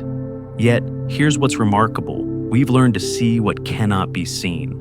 We've developed techniques to infer the presence of dark matter from galaxy rotation curves and gravitational lensing. We've discovered dark energy through the dimming of distant supernovae. We've found rogue planets through gravitational microlensing that lasts mere hours. We've proven black holes exist by watching stars orbit invisible mass. We've mapped magnetic fields through the Faraday rotation of pulsar signals. We've turned our blindness into a kind of vision using mathematics and careful observation to reconstruct reality from its shadows. This is perhaps humanity's greatest achievement. Not that we've seen distant galaxies or split the atom or decoded DNA, impressive as those accomplishments are, but that we've learned to systematically overcome our sensory limitations. We're biological organisms evolved to perceive a thin slice of reality relevant to survival on an African savanna. We see wavelengths of light that reveal ripe fruit and predators in tall grass. We hear frequencies that signal approaching danger or social communication. That's what natural selection optimized us for, not understanding the cosmos. Yet somehow, through the collective endeavor we call science, we've transcended those limitations. We've built instruments that extend our senses far beyond their natural range. We've developed mathematical frameworks that describe phenomena we can never directly experience. We've constructed theories about the fundamental nature of reality, and then tested those theories with experiments of breathtaking ingenuity. It's an almost miraculous triumph of the human capacity for abstract thought and collective knowledge building. Consider what we've learned just in the past century. In 1920, we didn't know other galaxies existed. Most astronomers thought the Milky Way was the entire universe. We didn't know it was expanding. We didn't know about neutron stars or black holes. We didn't know about dark matter or dark energy. We didn't know planets existed around other stars. Our picture of the universe was not just incomplete, it was fundamentally wrong in almost every major detail. Now, barely 100 years later, we've mapped the large-scale structure of the observable universe. We've detected gravitational waves confirming a prediction Einstein made in 1916 that even he thought would never be testable. We've photographed the shadow of a black hole. We've found thousands of exoplanets and begun characterizing their atmospheres. We've traced cosmic evolution back to a fraction of a second after the Big Bang. We've measured the age of the universe to within 1%, 13.8 billion years. We know the recipe of cosmic composition: 68% dark energy, 27% dark matter, 5% ordinary matter. We've accomplished all this despite being blind to 95% of what's out there. There's a lesson in humility here. The history of science is largely a history of discovering how much we don't know. Every answer raises new questions, often more profound than the original ones. When Galileo turned his telescope to the heavens and saw Jupiter's moons, he answered one question: does everything orbit Earth, but opened countless others about the nature of gravity, the composition of celestial bodies, and our place in the cosmic order? When Vera Rubin discovered galaxy rotation curves were flat, she revealed that most of the galaxy is invisible, but she also created the dark matter problem that remains unsolved today. When the accelerating expansion was discovered, it told us something crucial about the universe's fate, while simultaneously revealing how little we understand about fundamental physics. This pattern will continue. The invisible components we've explored, dark matter, dark energy, magnetic fields, rogue planets, stellar remnants, will eventually be better understood. Future generations will wonder how we could have been confused about things that seem obvious to them. But they'll have their own mysteries, their own frontiers, where observation meets the limits of theory and reveals how much remains hidden. The boundary between knowledge and ignorance will shift, but it will never disappear. There will always be a dark side to the galaxy, to the universe, to reality itself. And that's not a failure, it's the engine of discovery.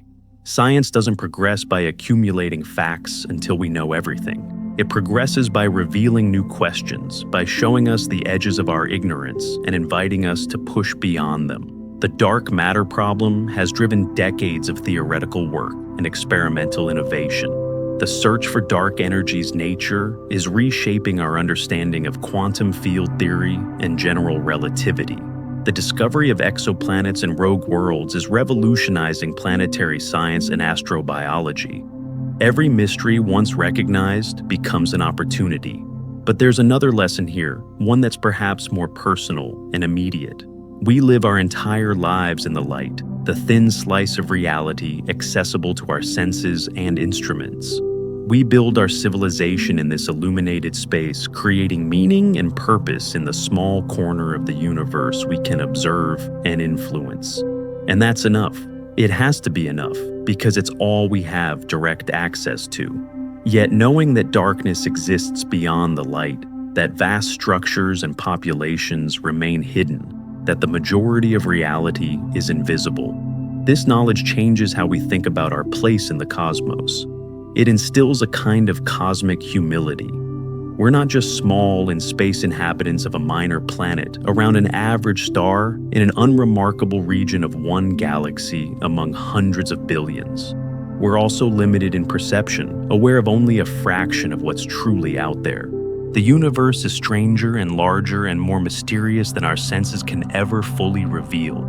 This connects in an unexpected way to sleep, to the darkness and mystery at the heart of our daily existence.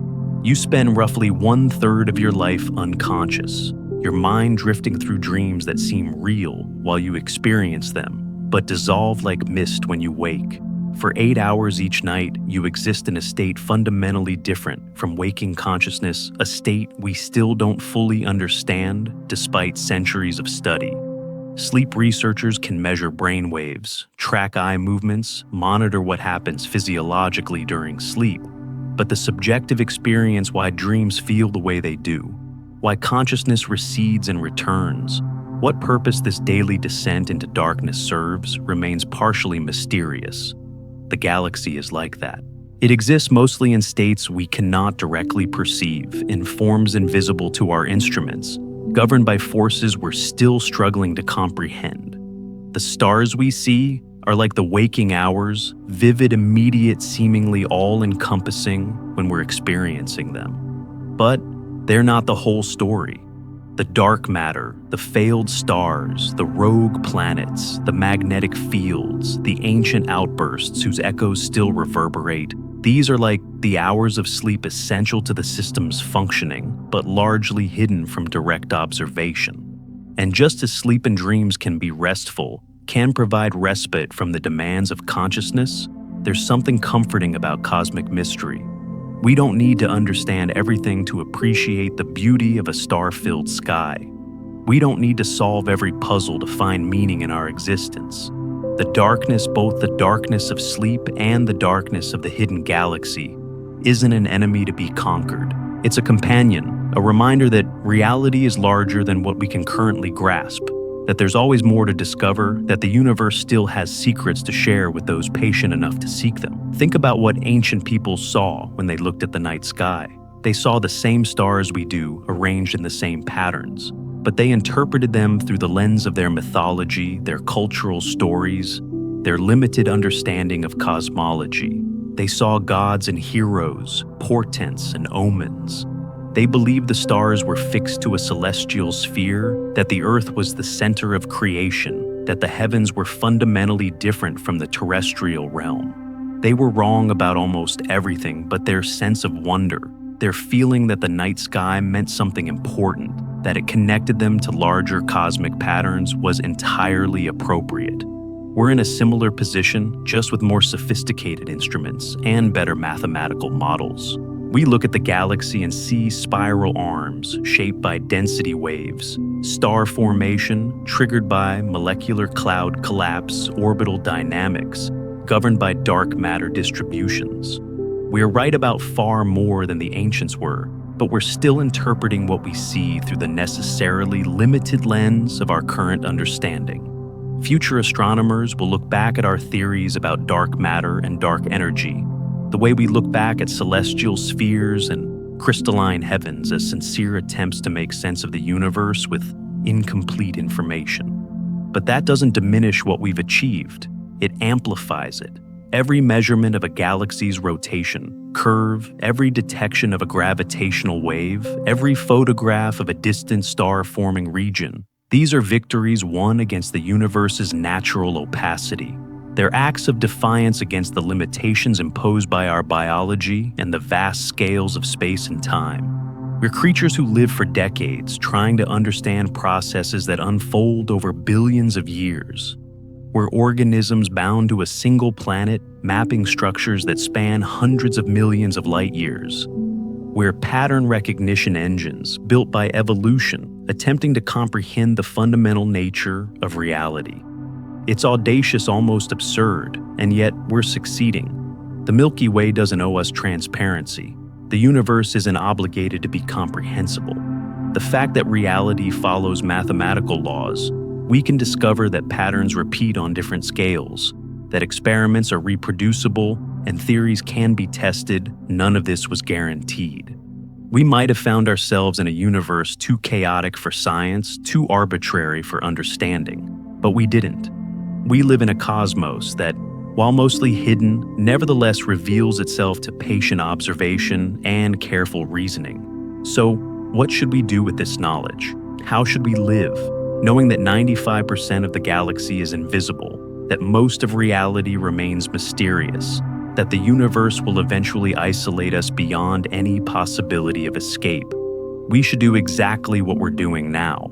We should continue asking questions, building instruments, testing theories, pushing at the boundaries of the known. We should find joy in small discoveries and satisfaction in partial understanding. We should accept that complete knowledge will always be beyond reach while still striving to expand what we know. We should maintain humility about the limits of our perception while celebrating the remarkable things we've managed to perceive anyway. And we should sleep peacefully knowing that the darkness, both the darkness of night and the darkness of the hidden cosmos, is not empty but full of structure. We're learning to map, full of processes. We're beginning to understand, full of wonders we have only started to discover. The dark side of the Milky Way isn't a void. It's the substrate on which everything visible exists, the foundation supporting the stars. We see the majority of our cosmic home finally coming into focus after millennia of being completely unknown. One day, perhaps centuries or millennia from now, dark matter will be understood as thoroughly as gravity. Dark energy's nature will be explained by theories we haven't yet imagined. The census of rogue planets and stellar remnants will be complete. Magnetic field structures will be mapped in 3 dimensions with perfect precision. Every black hole in the galaxy will be cataloged. Future beings will look back at our era the way we look back at pre-Copernican astronomy, as a time when people were just beginning to grasp the true nature of their cosmic environment. But those future beings will have their own mysteries phenomena at the edges of their knowledge that seem as intractable to them as dark matter seems to us. The cycle continues. Knowledge expands, but so does our awareness of what we don't know. The circle of light grows, but so does the circumference where light meets darkness. And that's beautiful.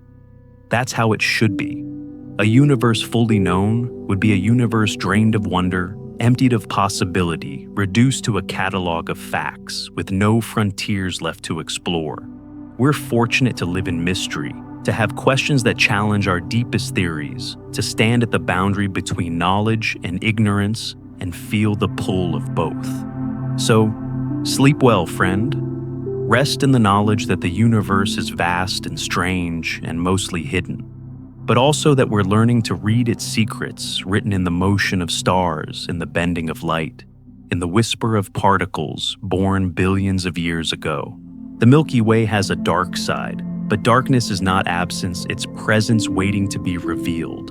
And we're revealing it slowly, patiently, one observation at a time. Thank you for taking this journey through the hidden galaxy with me, for spending these hours exploring the invisible architecture that shapes our cosmic home, for being curious enough about the darkness to want to understand it. The universe rewards that curiosity with wonder, with mystery, with the perpetual invitation to see more clearly, to think more deeply, to push further into the unknown. There are more cosmic stories waiting to be told, more mysteries waiting to be explored. Until we meet again under these virtual stars, may your nights be filled with peaceful rest and your mind with questions about the cosmos. The galaxy is still spinning, still hiding its secrets, still waiting for the next generation of explorers to reveal a little more of what lies in shadow. Perhaps you'll be among them. Sweet dreams and clear skies.